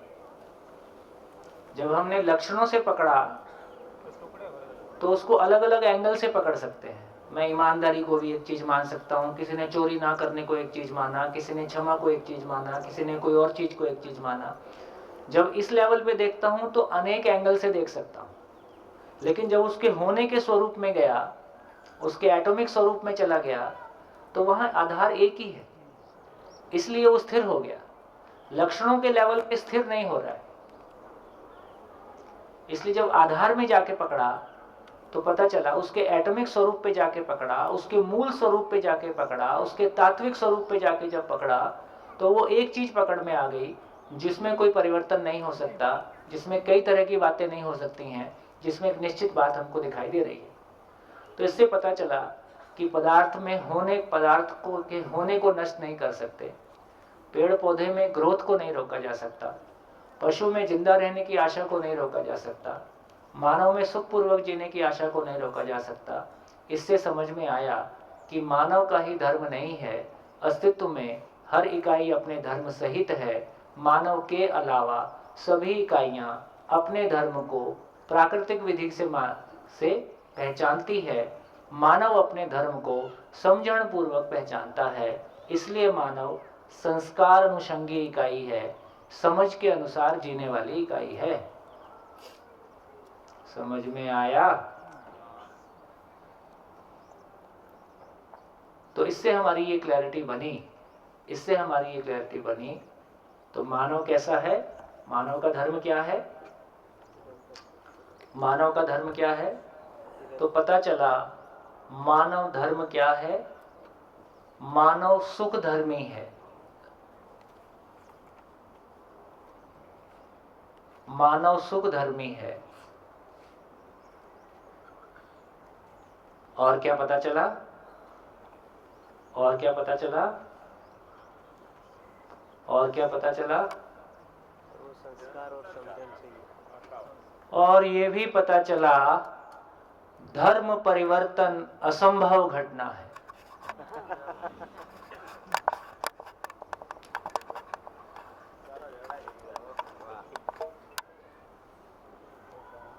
अब धर्म परिवर्तन करना होगा तो क्या कहना पड़ेगा?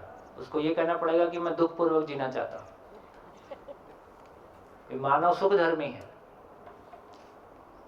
इसको बदला नहीं जा सकता है, ये प्राकृतिक है, बाय नेचर है, इसको बदला नहीं जा सकता है। तो मानव धर्म एक है, वो सुख धर्मी है, वो कुछ भी करता है सुख की तलाश में करता है।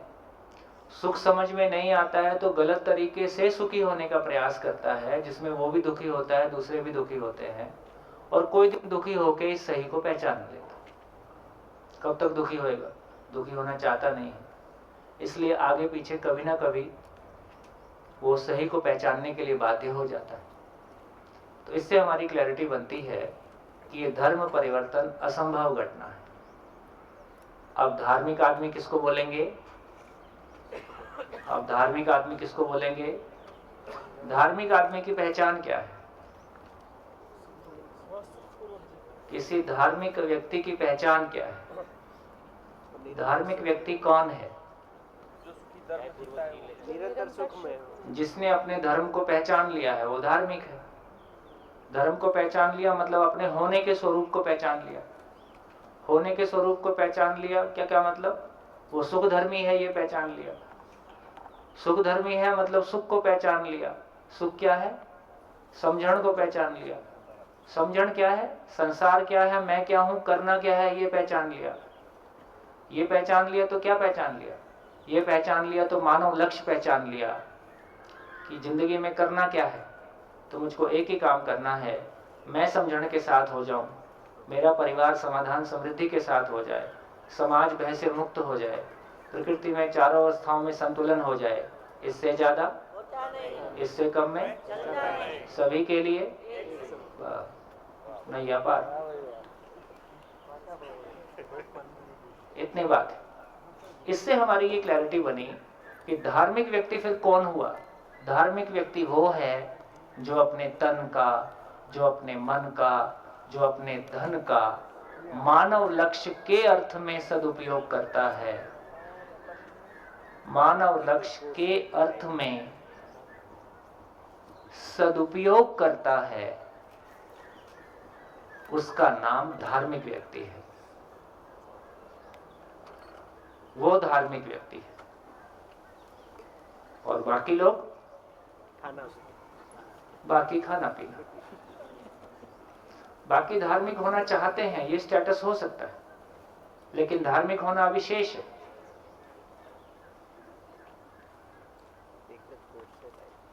तो इससे क्या पता चला? तो सभा में कितने लोग अपने आप को धार्मिक व्यक्ति पा रहे हैं? कितने लोग धार्मिक हैं, होना चाहते हैं? नहीं पूछ रहा हूं, आज की डेट में है। मानव लक्ष्य समझ में आ गया है, मानव लक्ष्य के अनुरूप जी रहे हैं, अपने में अंतर्विरोध से मुक्त हैं, परिवार में शिकायत मुक्त हैं, और ऐसे शिकायत मुक्त परिवारों को मल्टीप्लाई कर रहे हैं, करना चाहते हैं। तो इस सभा में धार्मिक व्यक्ति को पहचानना बहुत मुश्किल है। तो इससे समझ में आया, पूजा करना धार्मिकता नहीं है, हवन करना धार्मिकता नहीं है, रोजा रखना धार्मिकता नहीं है, नवरात्रि रखना धार्मिकता नहीं है, हवन करना धार्मिकता नहीं है। ये धर्म तक पहुंचने के रास्ते हो सकते हैं,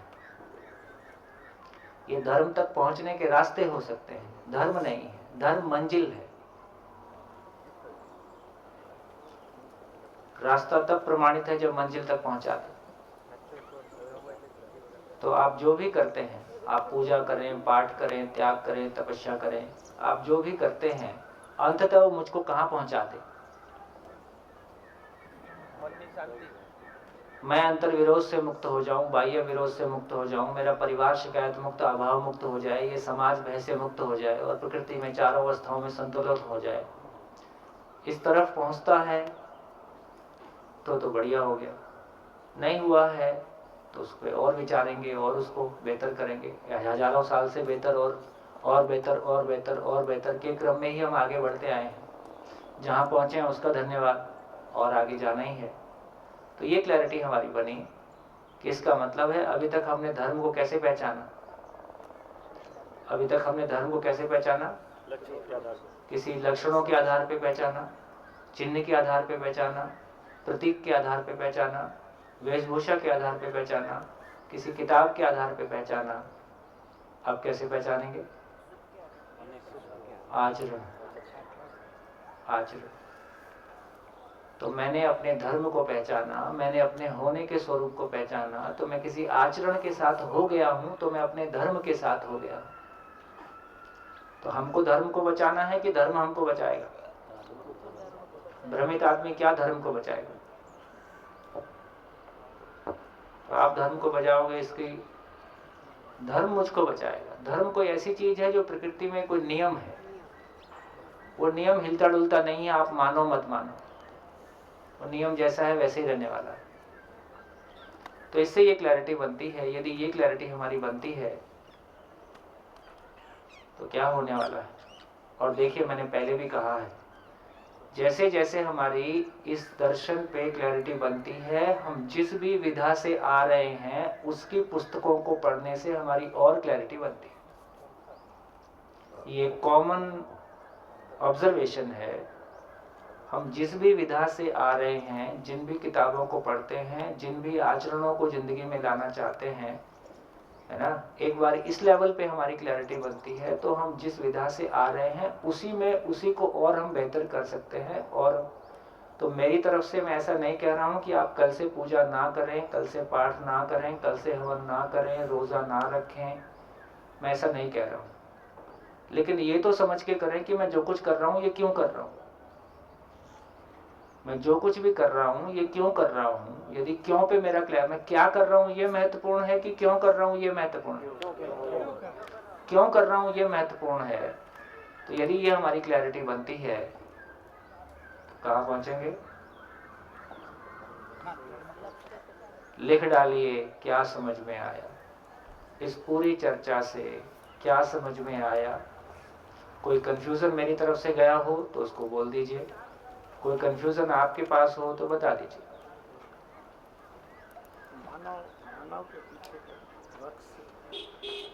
मानव लक्ष्य, मानव लक्ष्य का मतलब है कि समाधान, समृद्धि, अभय, सहअस्तित्व, कल जो पहचाना था।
हाँ जी, बोलिए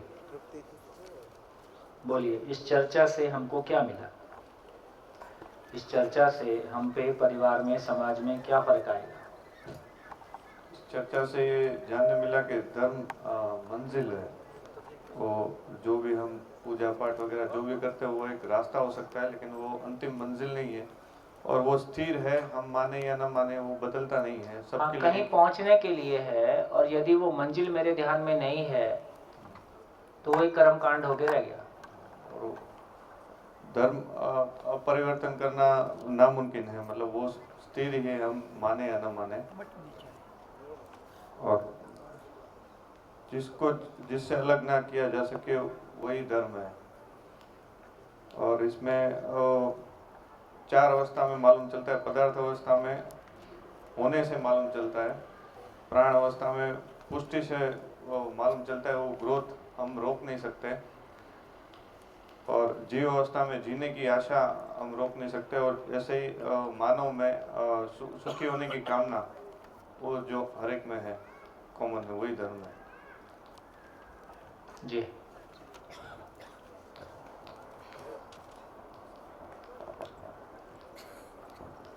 पहले दिमाग में ये कॉन्सेप्ट था मोस्टली कि जो देवी देवता भगवान और वो सब होता है तो उनकी वो जो कहते हैं लाइक कोई बुक में लिखा है या फिर फैमिली में से समझाया है कि सपोज ये भगवान है तो ये पूजा करनी चाहिए, इसके लिए ये हवन करना चाहिए, तो वो धर्म के रिगार्डिंग में ऐसा कोई कॉन्सेप्ट था माइंड में कहीं पर, और फिर उसके हिसाब से ही हम लोग वो उपवास करते थे, दान करते थे, और पता नहीं। मैं ये नहीं कह रहा हूँ कि ये सब गलत है, हाँ मतलब वो सही, लेकिन हम उसको धर्म के रिगार्डिंग में लेते थे, लेकिन वो धर्म एक्चुअल में नहीं है।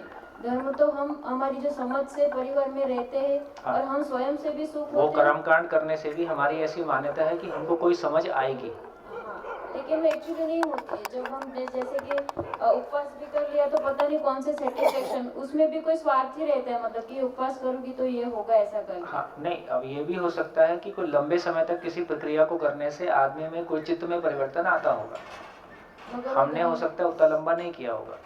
तो मैं ये कह रहा हूँ कि ये जो भी कुछ विधाएं उपलब्ध हैं ये सब का कोई असर होता होगा, लेकिन यदि मंजिल की क्लैरिटी नहीं है कि मैं जाना कहाँ चाहता हूँ, पहुँचना कहाँ चाहता हूँ, तो मैं उसका मूल्यांकन कैसे करूँगा कि मैं पहुँच रहा हूँ कि नहीं पहुँच रहा हूँ।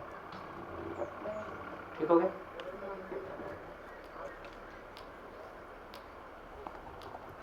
देखने में ऐसा लगता है कि दुनिया बहुधर्मी है, लेकिन वास्तव में एक धर्मी है। तो जिसको अभी तक धर्म कह रहे थे फिर उसका क्या होगा? तो एक धर्म तो एक रास्ता है। हाँ, जिसको हम तो धर्म एक रास्ता है। नहीं, जो अब तक करते थे अपनी लाइफ के अंदर, जीवन के अंदर, वो रास्ता देखिए है। इसलिए कहा भी है, उसको पंथ कहा है। भारत एक पंथ निरपेक्ष राष्ट्र है। पंथ का मतलब ही है कि पंथ का मतलब ही रास्ता होता है। पथ, पथ से पंथ बना। पथ का मतलब ही है कि रास्ता है। तो मानवता तक पहुंचने का एक रास्ता है। तो अनेक रास्ते बताए गए। तो यदि हम बहुत साइंटिफिक माइंडसेट से चलेंगे तो अब हमको पता चलता है कि ये भी एक रास्ता बताया गया है, ये भी एक रास्ता बताया गया है, ये भी एक रास्ता बताया गया है। तो यदि हमारी ये क्लैरिटी होगी कि मंजिल ये है और रास्ते अनेक हैं, तो रास्तों को लेके मैं रिजिड नहीं होऊंगा।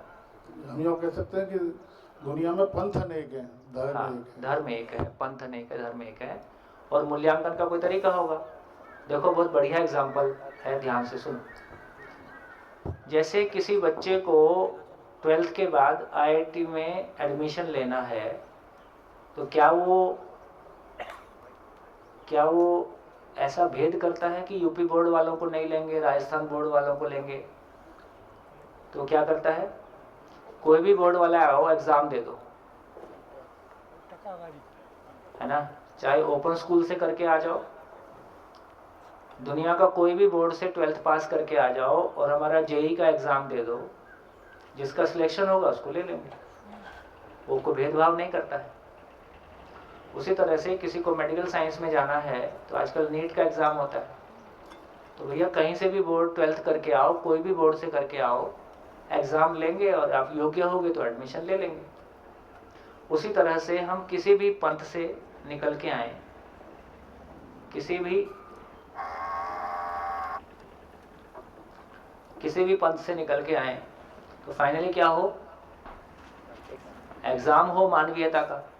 भाई उस रास्ते पे चल के कितनी मानवीयता आपको आई, उसका टेस्ट होगा। उस मानवीयता के टेस्ट में जितने मार्क्स मिलेंगे उतने मार्क्स मिलेंगे आपको। ऐसा आवश्यक है कि नहीं?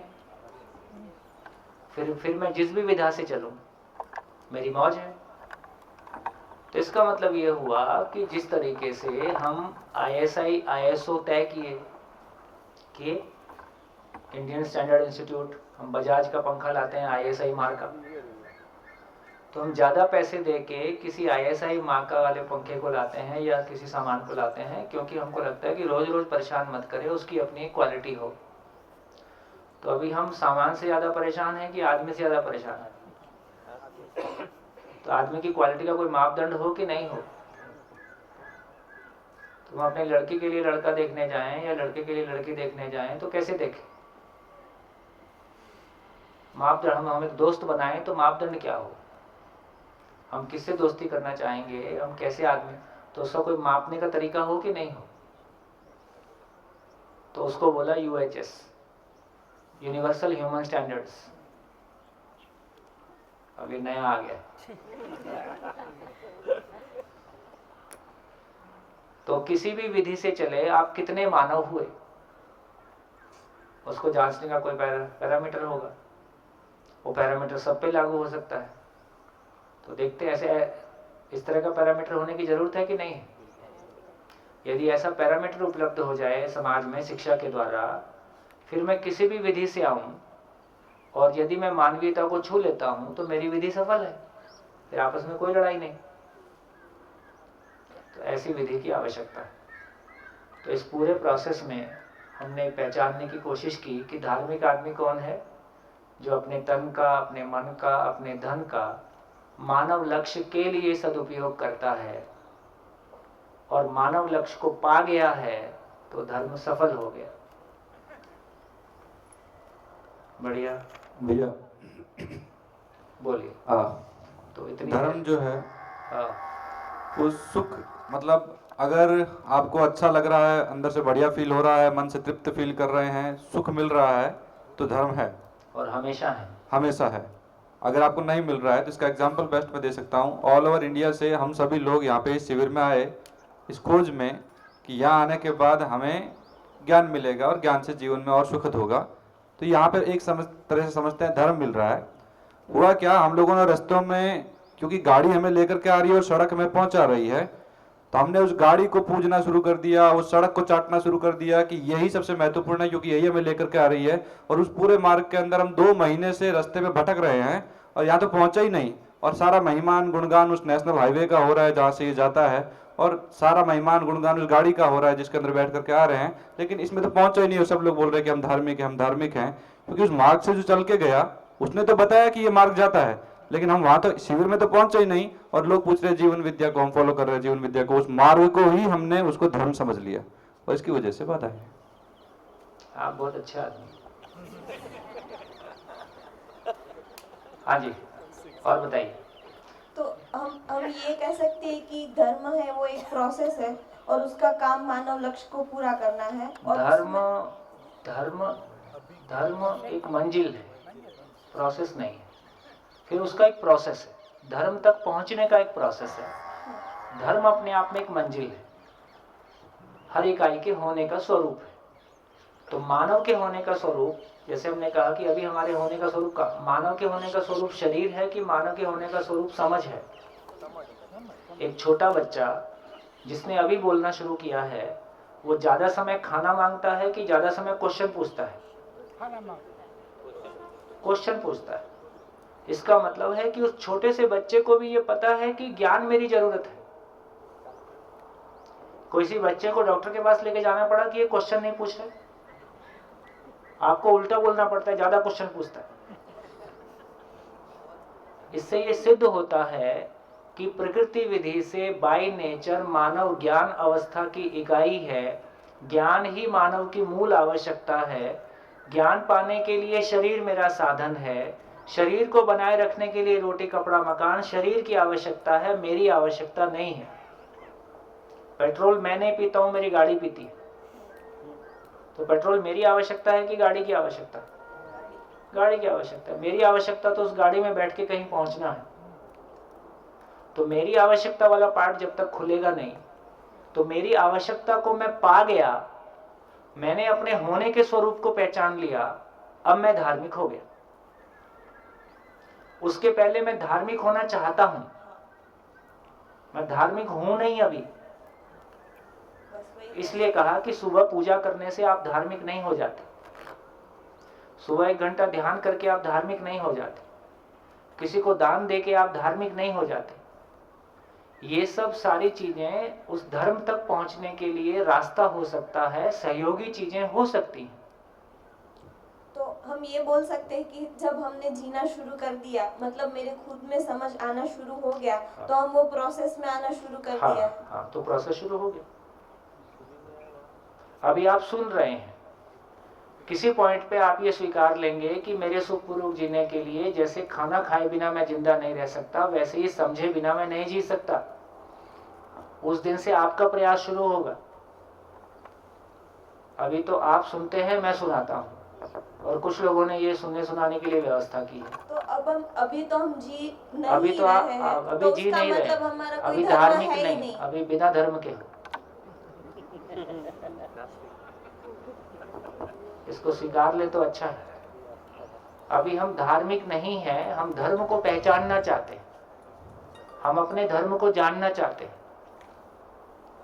हम जानने की जिज्ञासा के साथ हैं, जानने की प्रवृत्ति के साथ हैं। जानना अभी शेष है, ऐसा स्टेटस है अभी हमारा। बढ़िया। सुन भाई, कैंसर मेरे को एक प्रश्न आ रहा है कि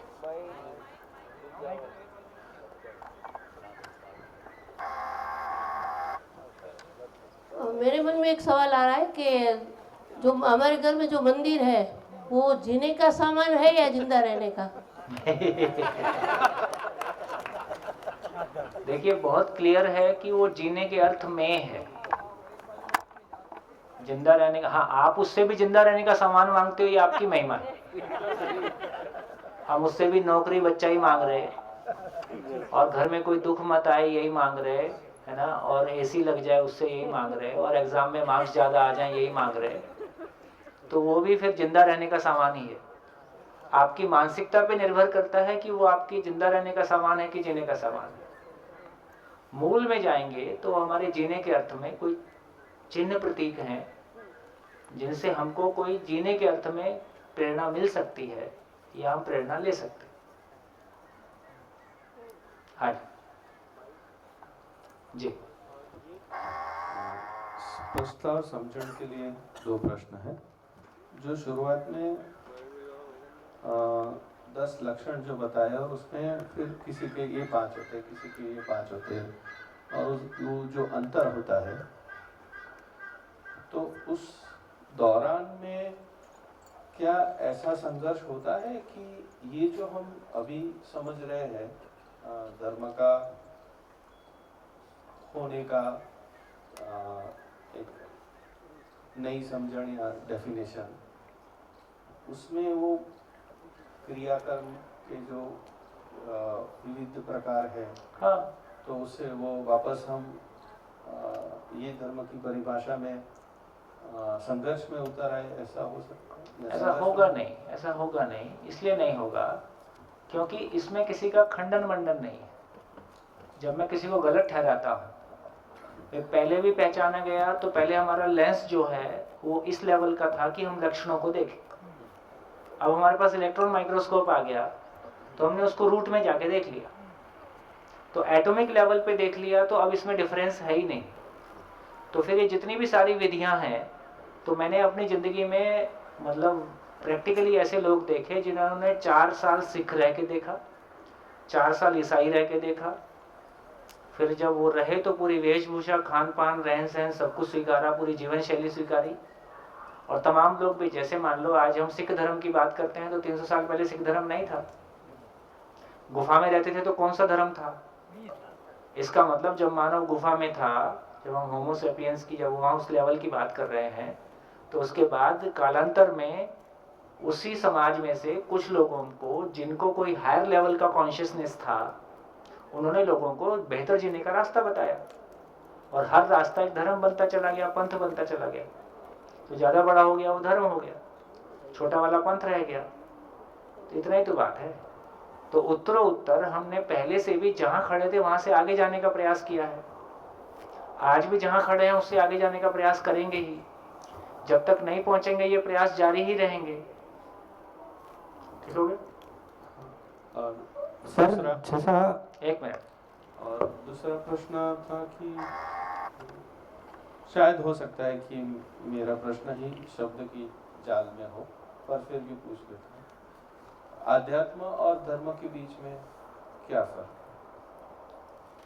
देखिए, अध्यात्म की जब बात करेंगे तो आज जब सत्य को खोलेंगे तो अध्यात्म खुलेगा। अच्छा। तो वही क्लैरिटी हमारी बनेगी। तो अध्यात्म मूल में है, धर्म उसकी अभिव्यक्ति है, आध्यात्म और कोर है, ऐसा है। धीरे से उसको समझेंगे। हाँ जी सर, जैसा धर्म की बात कर रहे हैं हम लोग, धर्म और माइक का कुछ नहीं ठीक है, आ रही है। ये धर्म और आध्यात्म की बात हो गई बहुत सी। धर्म की जो हम बात कर रहे हैं सर, कोई भी रिलीजन हो, कोई भी मतलब कहना चाहिए कि धर्म हो जिसको हम मानते हैं, हम घर में पूजा करते हैं, कुछ भी करते हैं, रोजा रखते हैं, व्रत रखते हैं, उपवास रखते हैं, तो इन सब का एक ही मोटिव होता है सर, इनर पीस मेंटेन करना। जो हम अंदर का अपना इनर पीस है वो अगर मेंटेन कर लेते हैं तो वो हम वही हमारा रिलीजन है, वही हमारा धर्म है। तरीके अनेक हो गए, लक्ष्य एक है कि इनर पीस हो जाए। अब किसी भी तरीके से हो जाए, क्या दिक्कत है? अभी भी हम एक बिजनेस करते हैं, कई तरीके से करते हैं। हाँ जी सोम भाई, जैसे आपने बताया कि अभी जो वर्तमान में धर्म है वो सब पंथ है। पंथ मतलब पथ, पथ मतलब रास्ता, धर्म तक पहुंचने का रास्ता है। लेकिन मैं जब देख रहा हूँ समाज में पिछले कई सालों से बहुत गहराई से, तो जो जितना ज़्यादा कर्मकांड या पूजा पाठ में डूबा हुआ है वो उतना ज़्यादा कट्टर हो रहा है अपने धर्म के प्रति, उतना ज़्यादा जड़ता आ रही है, चेतना तो बढ़ नहीं रही है। तो नहीं, सभी की चेतना नहीं बढ़ रही है ऐसा भी कहना मुश्किल है। हाँ, कुछ की नहीं भी बढ़ रही होगी तो वो एक अलग बात है। लेकिन अब हम कोर में जाके मेरे को लगता है कि इसको अपने लिए पहचान लें और एक वास्तविकता के रूप में पहचान लें, और यदि हम ठीक से जिएंगे तो उसका प्रभाव जाएगा। तो बेसिकली अभी ये हमारी क्लैरिटी बन रही है कि आदमी गुफा में था तो कौन सा धर्म था, फिर पता चलेगा कि ये धर्म क्यों आया। तो ये पता चला कि जहां थे उससे बेहतर होने के लिए आया। वो पर्पस सर्व हुआ कि नहीं हुआ है, हम उससे बेहतर हुए हैं, जंगल युग से निकल के यहाँ तक पहुंचे हैं। तमाम तरह की अच्छाइयाँ हमको धर्म से मिली हैं।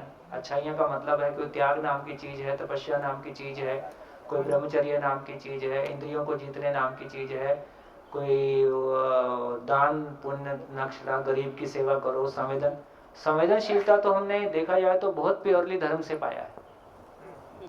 आदमी की संवेदनहीनता से संवेदनशीलता की यात्रा में तो धर्म का पूरा ठोस योगदान है। मासिस को यदि देखें, व्यक्ति के रूप में कितने लोगों ने क्या ऊंचाइयां छीनी है उसका आकलन हम कर नहीं सकते। व्यक्तिगत रूप में किन्हीं भी साधना पद्धतियों में लोगों ने किस तरह का श्रम किया है और किन उपलब्धियों को पाया है उसका मूल्यांकन करने की हम स्थिति में है नहीं। लेकिन इतना जरूर पता चला कि कुछ हमको पॉजिटिव मिला है, कुछ चीजें कंफ्यूजन में है। आज हम उस जगह में आ गए हैं कि पूरा संसार आमने सामने है, और यदि ये अंतर को हम रिजॉल्व नहीं करते हैं तो अभी इसका मतलब ये कहना नहीं हुआ कि ये ठीक है या ये गलत है। ये हुआ कि लक्ष्य को पहचान लिया, और लक्ष्य के अर्थ में भाई कोई भी व्यक्ति है अपने में इनर पीस चाहता है, कोई भी परिवार है अपनी फैमिली में पीस चाहता है, कोई भी परिवार है अपनी फैमिली में अभाव से मुक्ति चाहता है, कोई भी व्यक्ति है समाज में भय से मुक्ति चाहता है, चारों अवस्थाओं में प्रकृति में संतुलन चाहता है। इससे ज़्यादा हो नहीं सकता, इससे कम में किसी का नहीं चलेगा। तो ये स्थिर हो गया, पूर्णता कम अधिक से मुक्त होता है। जब पूर्णता कम अधिक से मुक्त होता है तो बाकी सारे फिर रास्ते हो गए। अब मैं किसी जैन को देखता हूँ तो ये भी एक रास्ता है, मेरे को उसके प्रति सम्मान है। मैं किसी बौद्ध को देखता हूँ, मेरे को उसके प्रति भी सम्मान है, हाँ भाई ये भी एक रास्ता है। मैं किसी और व्यक्ति को देखता हूँ तो उसके प्रति भी सम्मान है। तो इसका मतलब है कि ये तो फिर मैं अलग अलग IB बोर्ड है, CG बोर्ड है, MP बोर्ड है, UP बोर्ड है, गुजरात बोर्ड है, और भी कई दुनिया में बोर्ड हो सकते हैं। सारे बोर्ड से पढ़ के आदमी कोई योग्यता पाता ही है, और फाइनली एग्जाम देना है नीट का या JEE का, तो मानवता का एग्जाम आगे रखा ही है। किसी भी विधि से चल के आओ, उसमें पार हो जाओ, और वो तुमको ही पार होना है, तुम्हारी संतुष्टि के लिए होना है, क्योंकि तुम्हें को अपने में जीना है, अपने परिवार में जीना है। यदि मैं अपने परिवार में नहीं जी पा रहा हूँ तो मैं खोजूंगा ही। तो इसमें दूसरे को समझाने वाला भाग कम है, अपने समझने जीने का और विस्तार वाला पार्ट ज्यादा है। इसलिए किसी से कोई अंतर्द्वंद नहीं है, बल्कि जो दीवारें हमने बना रखी थी वो दीवारें गिर गई। अब मैं उसको एक विधा के रूप में पहचान रहा हूँ, एक रास्ते के रूप में पहचान रहा हूँ। मेरे को उस रास्ते को आजमाने का मन है, मैं उस रास्ते को आजमा सकता हूँ। जैसे कोई मेरे से पूछेगा ये कुंडली जागरण के बारे में आप क्या बताओगे, तो मैं ये बताऊंगा कि भैया मैंने किया नहीं है, जिसने किया उससे पूछ लो। कि मैं उसको किया नहीं हूं तो मैं उस बारे में क्या बोलूं। मैंने एक रास्ता देखा है, इसको देखने का मन है, तुम देख लो, खत्म हो गई बात। नहीं, जैसे आपकी बात सही है कि कुछ व्यक्ति महापुरुष ऐसे हो सकते हैं जो चेतना में बहुत ऊंचे स्तर तक पहुंचे ही हैं भैया, पहुंचे ही हैं, पहुंचे ही हैं। आपने बोला कि मासिस में देखें, बहु आबादी में देखें तो संवेदनहीनता से संवेदनशीलता तक पहुंचाने में इस रास्तों को बहुत ये उपयोग रहा है। इतने निकट्टू पतियों की पत्नियां सेवा कर रही हैं, ये उस धर्म की वजह से हुआ है। बिल्कुल ठीक है भाभी, सही माना। बिल्कुल ठीक है। हमारे जैसे निकट्टू पतियों को भी पत्नियां झेल लेती हैं, ये उसी धर्म के आदर्शों की वजह से हुआ है। मान लिया। अब इसमें एक और चीज मैं अभी जो देख रहा हूँ कि ये बात भी सही है कि संवेदनशीलता का बहुत बड़ा कारण ये रास्ते रहे हैं अलग अलग धर्म के। लेकिन अभी हाल में मैं तो देख रहा हूँ, इसे मेरे रिश्तेदारों में, दोस्तों में सबसे बात करता हूँ, कभी कोई मर गया तो पूछते हैं दंगा हो गया, मर गया तो कौन मरा, मुसलमान मरा, तो उसको होना ही बंद हो जाता है। इसका इतना ही मतलब है कि मानव सुखी होना चाहता है। सुखी होने के लिए मूल मुद्दा इतना ही है कि चलेगी किसकी, और अपने चलाने के लिए कुछ लोग अलग अलग दुकान खोल लेते हैं। तो उनकी दुकान भी इसलिए खुलती है क्योंकि समाज ने अपना काम नहीं किया है। हम माँ बाप ने समझ का काम नहीं किया है, हम समाज ने समाज का काम नहीं किया है। हम भी किसी राजनीतिक गलियारे में चले गए हैं और दूसरा भी चला गया है। अब उसके लिए सत्ता में बने रहने के लिए जिसको जो यूज करना है वो करेगा, वो सत्ता का धर्म है। खैर, आप तो बहुत संतुलित जवाब देते हैं।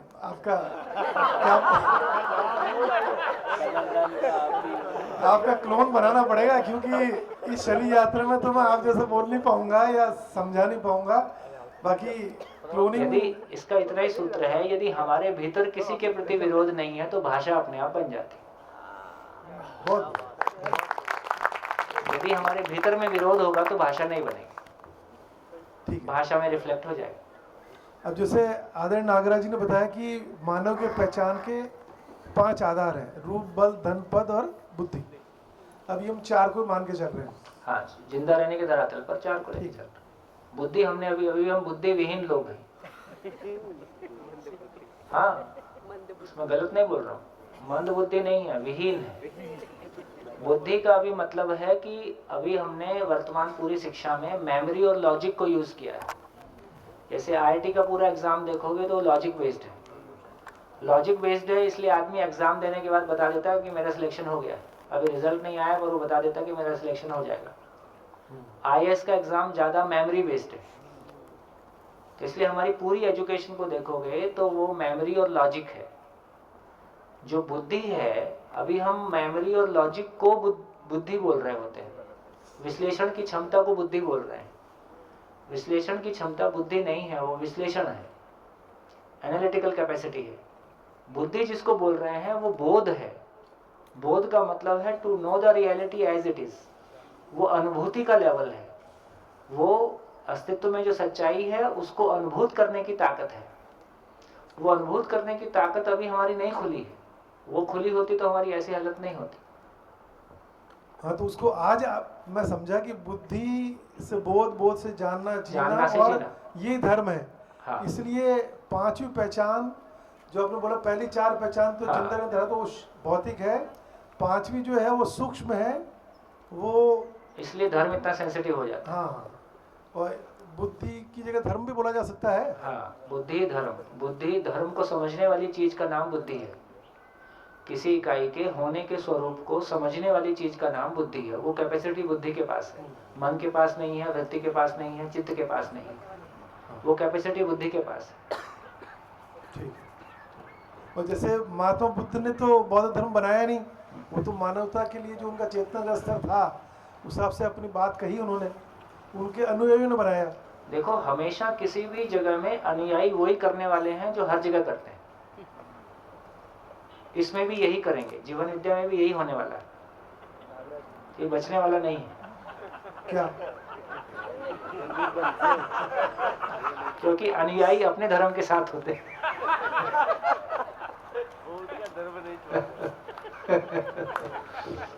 तो इसका मतलब है कि ये बहुत स्वाभाविक है, इसमें कुछ भी गलत नहीं है। कहने वाला अपनी चेतना के स्तर से कहता है, सुनने वाला अपनी चेतना के स्तर से सुनता है। वो नहीं सुनता है जो कहा जाता है, वो वही सुनता है जो सुनना चाहता है, और वही बोलता है जिसको वो ठीक मानता है, और जो होना है फिर हो जाता है। तो जो भी कुछ हुआ संसार में, कुछ गलत नहीं हुआ, सब कुछ स्वाभाविक है। जब एक घर में इतना कंफ्यूजन होता है, आप भाभी से कितनी बार नहीं बोलते, नहीं मेरा कहने का मतलब ऐसा नहीं था, कितनी बार बोलना पड़ता है ये बात, फिर भी नहीं समझ पा रही।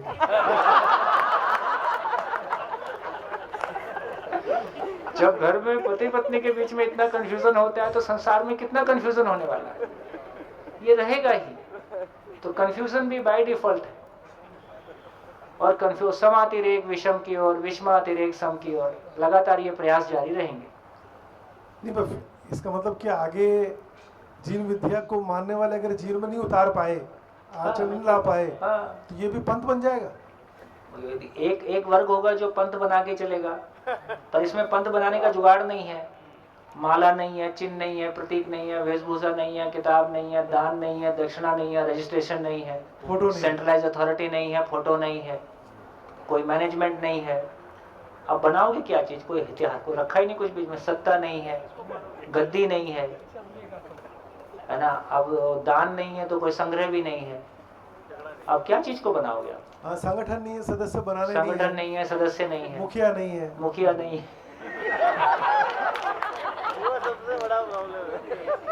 तो यहाँ दुकान खुलने की संभावना बहुत कम है। हाँ, कम। तो या तो आदमी चलेगा या कुछ दिन बाद बाहर हो जाएगा। नहीं, वापस बोली, क्या बोला आपने? या तो आदमी इसमें चलेगा या कुछ दिन के बाद बाहर हो जाएगा। हाँ, नहीं, मैं ये चाहता था आप ये स्पष्ट कर दें, ये पंथ बनने वाला नहीं है, कम है संभावना।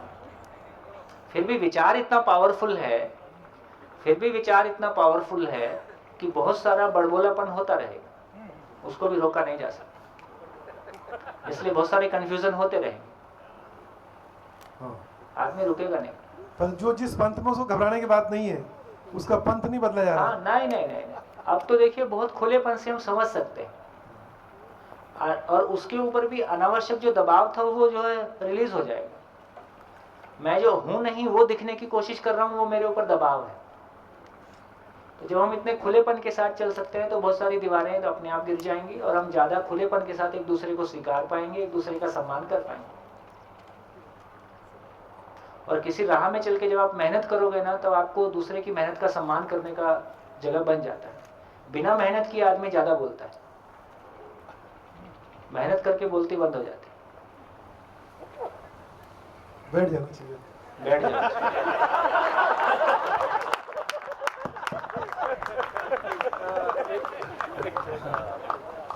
भैया जी, हमारे मित्र ने कुछ पूछा जिसमें ये आंसर था, ऐसा मुझे लगता है मेरी समझ से, अध्यात्म और धर्म के बारे में अभी आगे आएगा तो इसलिए मैं उस पर भी बात नहीं कर रहा। अभी आगे चलेंगे तो बहुत खुलेगा अच्छे से, अभी बात करना से गोल गोल घूमेंगे, तो मैंने इसको छोड़ दिया। तो अभी छोड़ देते हैं शाम तक के लिए, शाम तक कुछ बेस बन जाएगा, तब बात करेंगे। हाँ जी भैया, एक चीज पूछनी थी। हाँ। एक चीज समझ में नहीं आ रही है। आपने पहले दिन भी कहा कि 5वीं क्लास का बच्चा पीएचडी की पढ़ाई नहीं समझ सकता। पीएचडी की नहीं, ऐसा मैंने नहीं बोला। पीएचडी का मूल्यांकन नहीं कर सकता। मूल्यांकन करने का मतलब है कि कहाँ वो ठीक है, कहाँ गलत है, इसको मूल्यांकन नहीं कर सकता। लेकिन 5वीं का बच्चा ये पहचान सकता है कि मेरे लिए ये सहायक है। ये सहायक है, लेकिन 5वीं क्लास का बच्चा अपने ही हिसाब से पीएचडी की किताबें जो है वो उनको समझ पाएगा। जैसे यहाँ पर सभी लोग आप जो चीज बता रहे हैं, ये बड़ा अजीब है कि जैसे अभी भाई साहब ने बोला कि आपका भी क्लोन बनाना पड़ेगा। तो प्रश्न है कि आपका क्लोन बनाने की जरूरत क्यों है? जो आपके पास है वो तो आप दे रहे हैं। ये प्रोसेस क्लोनिंग का ही है। एब्सोल्युटली, वही मैं कह रहा हूँ। ये क्लोन ही बन रहा है, क्लोन ही बन रहे हैं जो आप दे रहे हैं। पर मेरा प्रश्न ये है कि जो आप दे रहे हैं वो सभी हम लोग अपनी अपनी समझ और अपनी अपनी औकात के हिसाब से समझ रहे हैं। तो सभी लोग एक ही जीवन की तरफ कैसे जी पाएंगे? उसको क्वालिटी ऑफ लाइफ सबकी एक उस तरह से कैसे हो पाएगी? क्योंकि आप जो दे रहे हो वो अलग अलग तरह से जा रहा है। नहीं, इसका इतना ही मतलब हुआ कि फाइनल यदि वो जो लक्ष्य है वो स्थिर हो गया है, इस सबके पास ये तो स्वीकार हो गया कि मेरे स्वयं में अंतर्विरोध नहीं हो, परिवार में अंतर्विरोध नहीं हो, समृद्धि का भाव आ जाए, समाज भय से मुक्त हो जाए, प्रकृति में संतुलन हो जाए, तो मैं जो कुछ भी करता हूं वो इसी में मैनिफेस्ट होने वाला है। यदि वो रिजल्ट नहीं आ रहा है, यदि मेरे कुछ भी करने से मैं अंतर्विरोध से मुक्त नहीं हो पा रहा हूं, तो मुझको पता चलेगा कि नहीं चलेगा। मेरे पूरे परिवार के शिविर करने से, अध्ययन करने से भी परिवार में शांति नहीं हो रही है, तो पता चलेगा कि नहीं चलेगा, पता चलेगा। इसका मतलब है कि जब क्रॉस चेक करने के लिए पैरामीटर्स क्लियर हैं, तो मेरे को बिल्कुल क्लियरली पता चलेगा कि मैं जिस रास्ते पे चल रहा हूं वो काम कर रहा है कि नहीं कर रहा है, और नहीं कर रहा है तो मैं शोध करूंगा कि क्यों नहीं कर रहा है। इसलिए कंफ्यूजन के चांस नहीं है। तो इतना ही है कि आज भी कोई बच्चा मान लीजिए पीएचडी कर रहा है, कोई पोस्ट ग्रेजुएशन में है, कोई यूजी में है, कोई 12th में है, कोई 5th में है, लेकिन 5th वाले को पता है कि मैं कॉलेज तक पहुंचूंगा। 5th वाला भी समझ पा रहा है कि पीएचडी वाले में अपने लायक चीज समझ ले रहा है। हाँ। उसको समझ में आ रहा है कि मतलब एकदम उसको PhD ये करना पता है। चल गया कि यार वो मंजिल वो है, जी जी जी। उतना तो पहचान लिया। हाँ जी। हाँ भाई, थोड़ी क्लियरिटी के लिए मैंने ये पूछा है मेरे लिए कि जैसे जैसे समाज के मतलब अपने विकास की यात्रा बढ़ती रहती है, समाज की मतलब चेंज होती है, तो वैसे वैसे धर्म की भी डेफिनेशन बार बार मतलब चेंज होती रहती है। धारायतीत धर्म ऐसा सुना है, पढ़ा है। फिर आगे चल के जैसे हमने जिसको जिससे कुछ अलग नहीं कर सकते, हाँ। तो उसको हमने धर्म माना। तो फिर जहां मनुष्य- अपरिवर्तनीय स्थिति में आ गया, जहां वो सार्वभौम हो गया, जैसे 2 + 2 जब तक 4 नहीं पहचाना तब तक वो 3, 5, 6, 8 होता रहा। एक बार हमने 2 पहचान लिया, अब बदलेगा क्या? अब नहीं बदलेगा, क्योंकि 2 + 2 4 होता है। एक बार हमने 2 + 2 4 पहचान लिया, तो अब नहीं बदलेगा। तो कोई चीज कब तक बदलेगी? जब तक वो अपनी पूर्णता को नहीं पा लेती तब तक बदलती रहेगी। पूर्णता को पाने के बाद पूर्णता का निरंतरता ही होता है, निरंतरता ही पूर्णता है। एक बार 2 + 2 पहचान लिया, अब ये कभी नहीं बदलेगा, क्योंकि ऐसा ही है। तो जब तक हम अस्तित्व में जो वास्तविकता है उसको जैसा है वैसा नहीं पहचान लेंगे, तब तक वो बदल रहा है, क्योंकि मैंने कभी आंशिक रूप से देखा, कभी इस एंगल से देखा, कभी उस एंगल से देखा। एक बार जब पूरा देख लिया तो अब क्या बदलेगा? अब नहीं बदलेगा, तो अब पूरा हो गया। मतलब कि जैसे अभी त्व हम सुनते हैं कि वो हाँ। धर्म है। मनु पानी है तो पानी का मतलब जो मतलब वो ठहरना है तो वो उसका त्व है। अग्नि तो उसका त्व मतलब जलाना, उसकी नहीं मतलब नहीं, वो वाला नहीं भी है। धर्म की बात वो में त्व नहीं है, वो गुण है। अभी हम गुण और धर्म को डिफरेंशिएट नहीं कर रहे हैं। यहाँ जब धर्म कह रहे हैं तो उसके होने का स्वरूप है। अग्नि जलाता है, ये उसका गुण है। तो धर्म कोई अलग चीज है, गुण कोई अलग चीज है। अच्छा, ऐसा पहचानने की उसको जरूरत है। फिर ड्यूटी अपनी मतलब कैसे कभी समाज में मतलब वो नीतिमत्ता लाने के लिए से बोलते कि भाई ड्यूटी करना है, मतलब तो ड्यूटी करना है का मतलब है कि कोई काम आपको करना चाहिए, करना है, लेकिन जब तक उसका लक्ष्य निश्चित नहीं है तब तक अब ड्यूटी का भी मतलब खत्म हो गया। जैसे एक आदमी ने जिंदगी भर अति ईमानदारी से काम किया, उसकी गर्दन काट दो पर एक पैसा इधर से उधर नहीं हो सकता, वो अच्छा आदमी है कि नहीं है सामान्य परिभाषा में? पर उसने जिंदगी भर स्मगलर के लिए काम किया, गई भैंस, हो गया काम। तो आपकी ड्यूटी फूटी का भी कोई मतलब नहीं। तो जब तक ड्यूटी मानव लक्ष्य के साथ नहीं जुड़ता है तो ड्यूटी भी लावारिस है। तो फिर मैं ऐसा मान के चलो कि जैसे देखो, जिंदा रहने के धरातल पर हमने बहुत मेहनत करी, कोल्हू का बैल जैसा गोल गोल घूम गए कि नहीं? जिंदा रहने के धरातल पर हमारी मेहनत में कमी है क्या? हमारी प्रतिभा में कमी है क्या? हमारी प्रतिभा में कमी नहीं है, हमारी मेहनत में कमी नहीं है। एड्रेस ही नहीं था जिंदगी का तो गोल गोल घूम गए।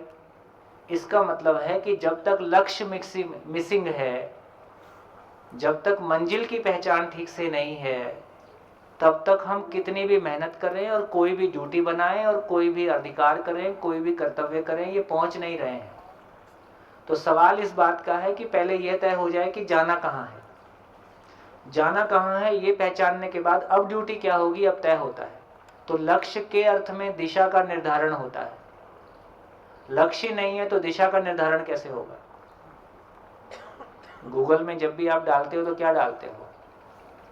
योर लोकेशन, योर डेस्टिनेशन, तुरंत वो ग्राफ बना के देता है। अब डेस्टिनेशन का पता ही नहीं है तो कहाँ बनाए? तो हमारी जिंदगी ऐसी है, लोकेशन तो पता है, लोकेशन भी नहीं पता है। मैं जिंदा रहने को जीना माने हुए हूं, लोकेशन पता है? तो मेरे को लोकेशन भी पता नहीं है, डेस्टिनेशन भी पता नहीं है, और इस बीच में ड्यूटी और सारी मेहनत है। कहां जाएगी? गई भैंस पानी में। तो फिर तो वही हुआ ना कि अभी मैं एज अ सन हूँ तो पुत्रत्व ये मेरा धर्म अभी नहीं हो सकता है, मतलब जिंदा रहने के मतलब धरातल पे वो इतना ही है। कुछ नहीं। तो आगे जाके ऐसा भी हो सकता है कि अभी मानव जाति का लक्ष्य निश्चित होगा, एक सुख पाना है, ये नहीं तो बदलेगा। वहां तक ये नहीं बदलेगा, फिर उससे आगे ये डेफिनेशन चेंज नहीं हो सकती है, मतलब क्योंकि अपनी पूर्णता को पा गई। जब भी कोई चीज कम अधिक से मुक्त होती है, सार्वभौम होता है, सभी के लिए होता है, इसका मतलब ये पूर्णता को पा गया। अब इसमें कोई बदलाव नहीं हो सकता। सारे दम लगाओ, करके देखो। या तो हर बार ये कहा ही जा रहा है कि आप असहमत होने का प्रयास बनाए रखें। ये क्यों कहा जा रहा है? क्योंकि पता है कि आप असहमत हो नहीं सकते। जितना दम लगाओगे उतना समझ में आएगा। 2 + 2 4 होते हैं, इसमें क्या मैं करूंगा, क्या आप करोगे? सच्चाई है तो है। सच्चाई का मतलब ही है कि जो बदलता नहीं है।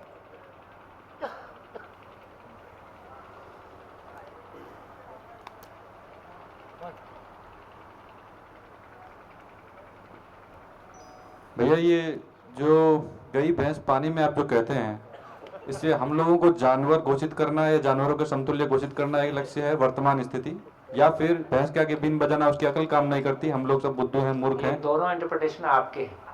आपका क्या है? मेरा इंटरप्रिटेशन ये है कि इस वक्त जो हम कंक्लूजन निकाल रहे हैं वो कंफ्यूजन में चला गया।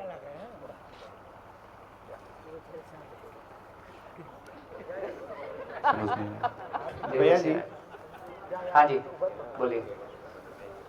मानव सुखी धर्मी है।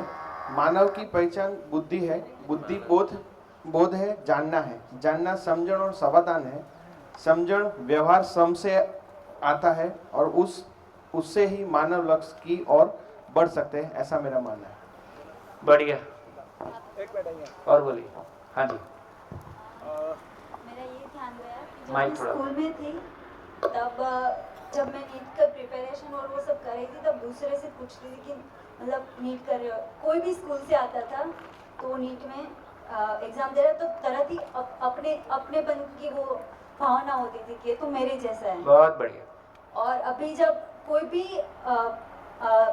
भी रिलीजियन और कहीं से भी जो लोग आते हैं उसको चाहिए तो वही जो मेरे को चाहिए, तो अपनेपन का जो फैलाव है वो बढ़ा है। बहुत शानदार, ये है काम की बात। अब कोई किसी भी विधा से आए, मुझको पता है कि ये सुखी होना ही चाहता है। सुखी होने के लिए इसने कोई एक तरीका ए तरीका लिया हुआ है, मैंने बी तरीका लिया हुआ है, किसी ने सी तरीका लिया हुआ है, और सारे तरीकों में कोई खूबसूरती हो सकती है।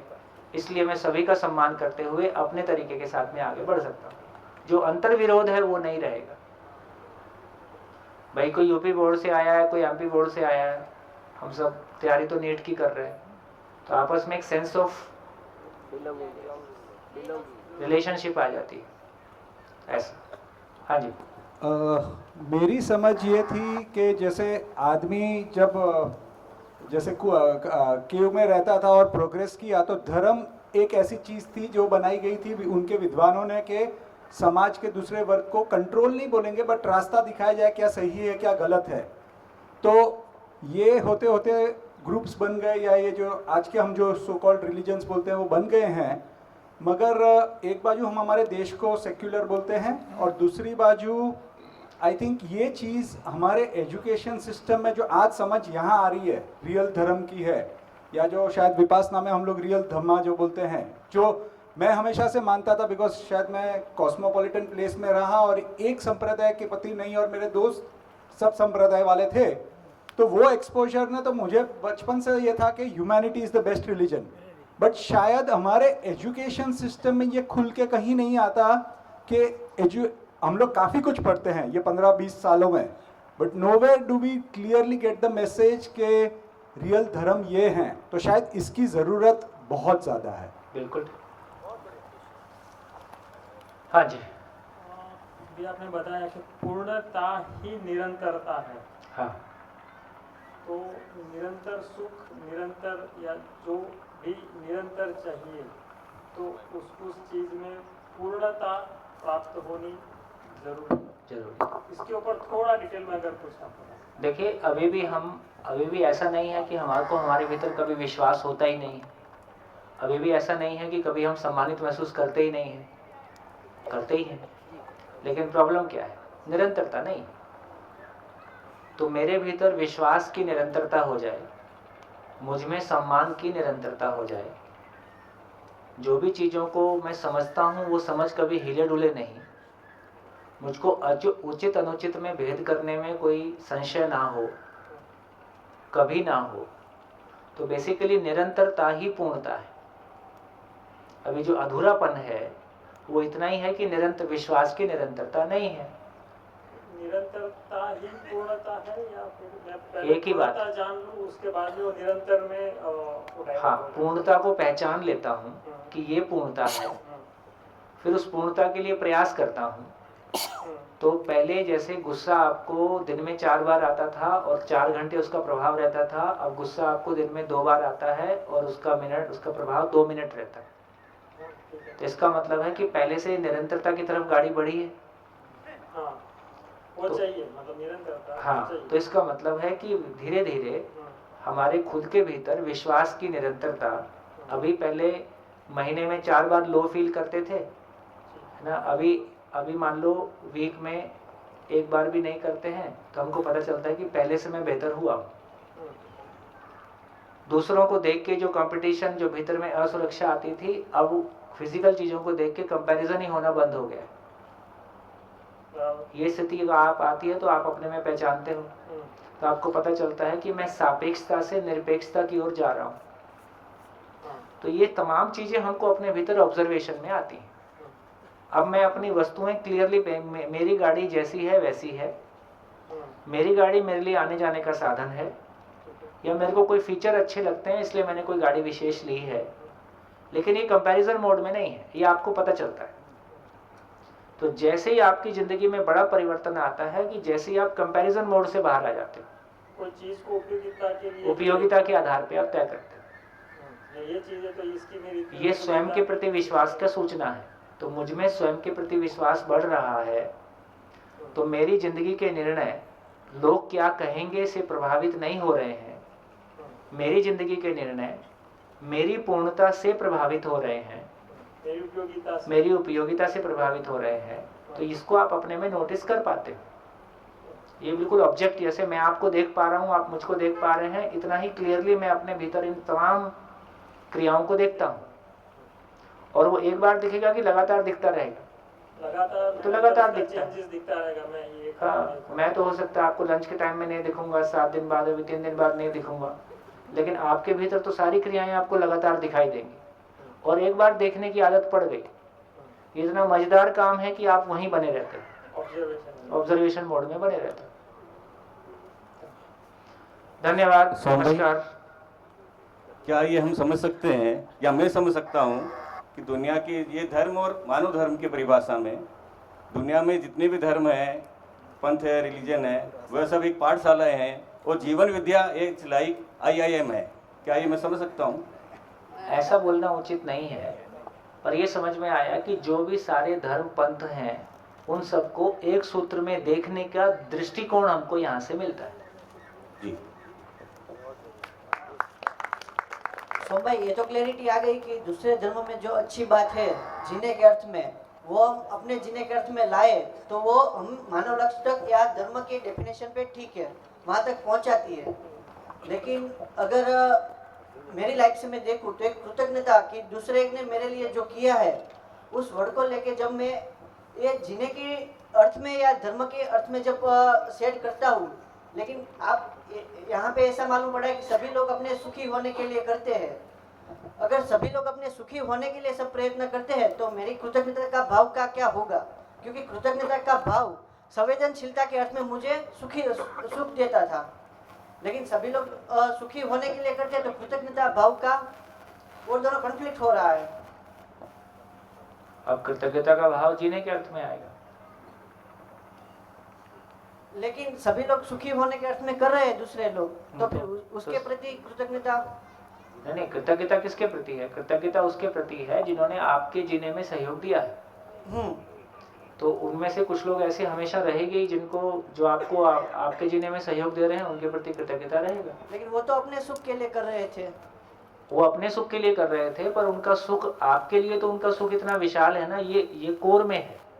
लेकिन मेरा सुख की समझ इतनी विशाल है कि वो आपके जीने में सहयोगी हो गई है। हाँ। यदि आपको अपने जीने में कुछ मिलता है, आपका उसके प्रति कृतज्ञता रहता ही है। ओके, मेरे जीने के अर्थ में वो रहेगा ही। हाँ, अभी क्या है, दोनों सॉफ्टवेयर अपन मिक्स कर रहे हैं। माइंडसेट पुराना वाला है, कंटेंट उसमें नया डाल रहे हो। इसलिए ऐसा हो रहा है। हेलो, मैं एक सिचुएशन के द्वारा पूछना चाहता हूँ। चाय ठंडी हो रही है। एक लास्ट क्वेश्चन कर लें।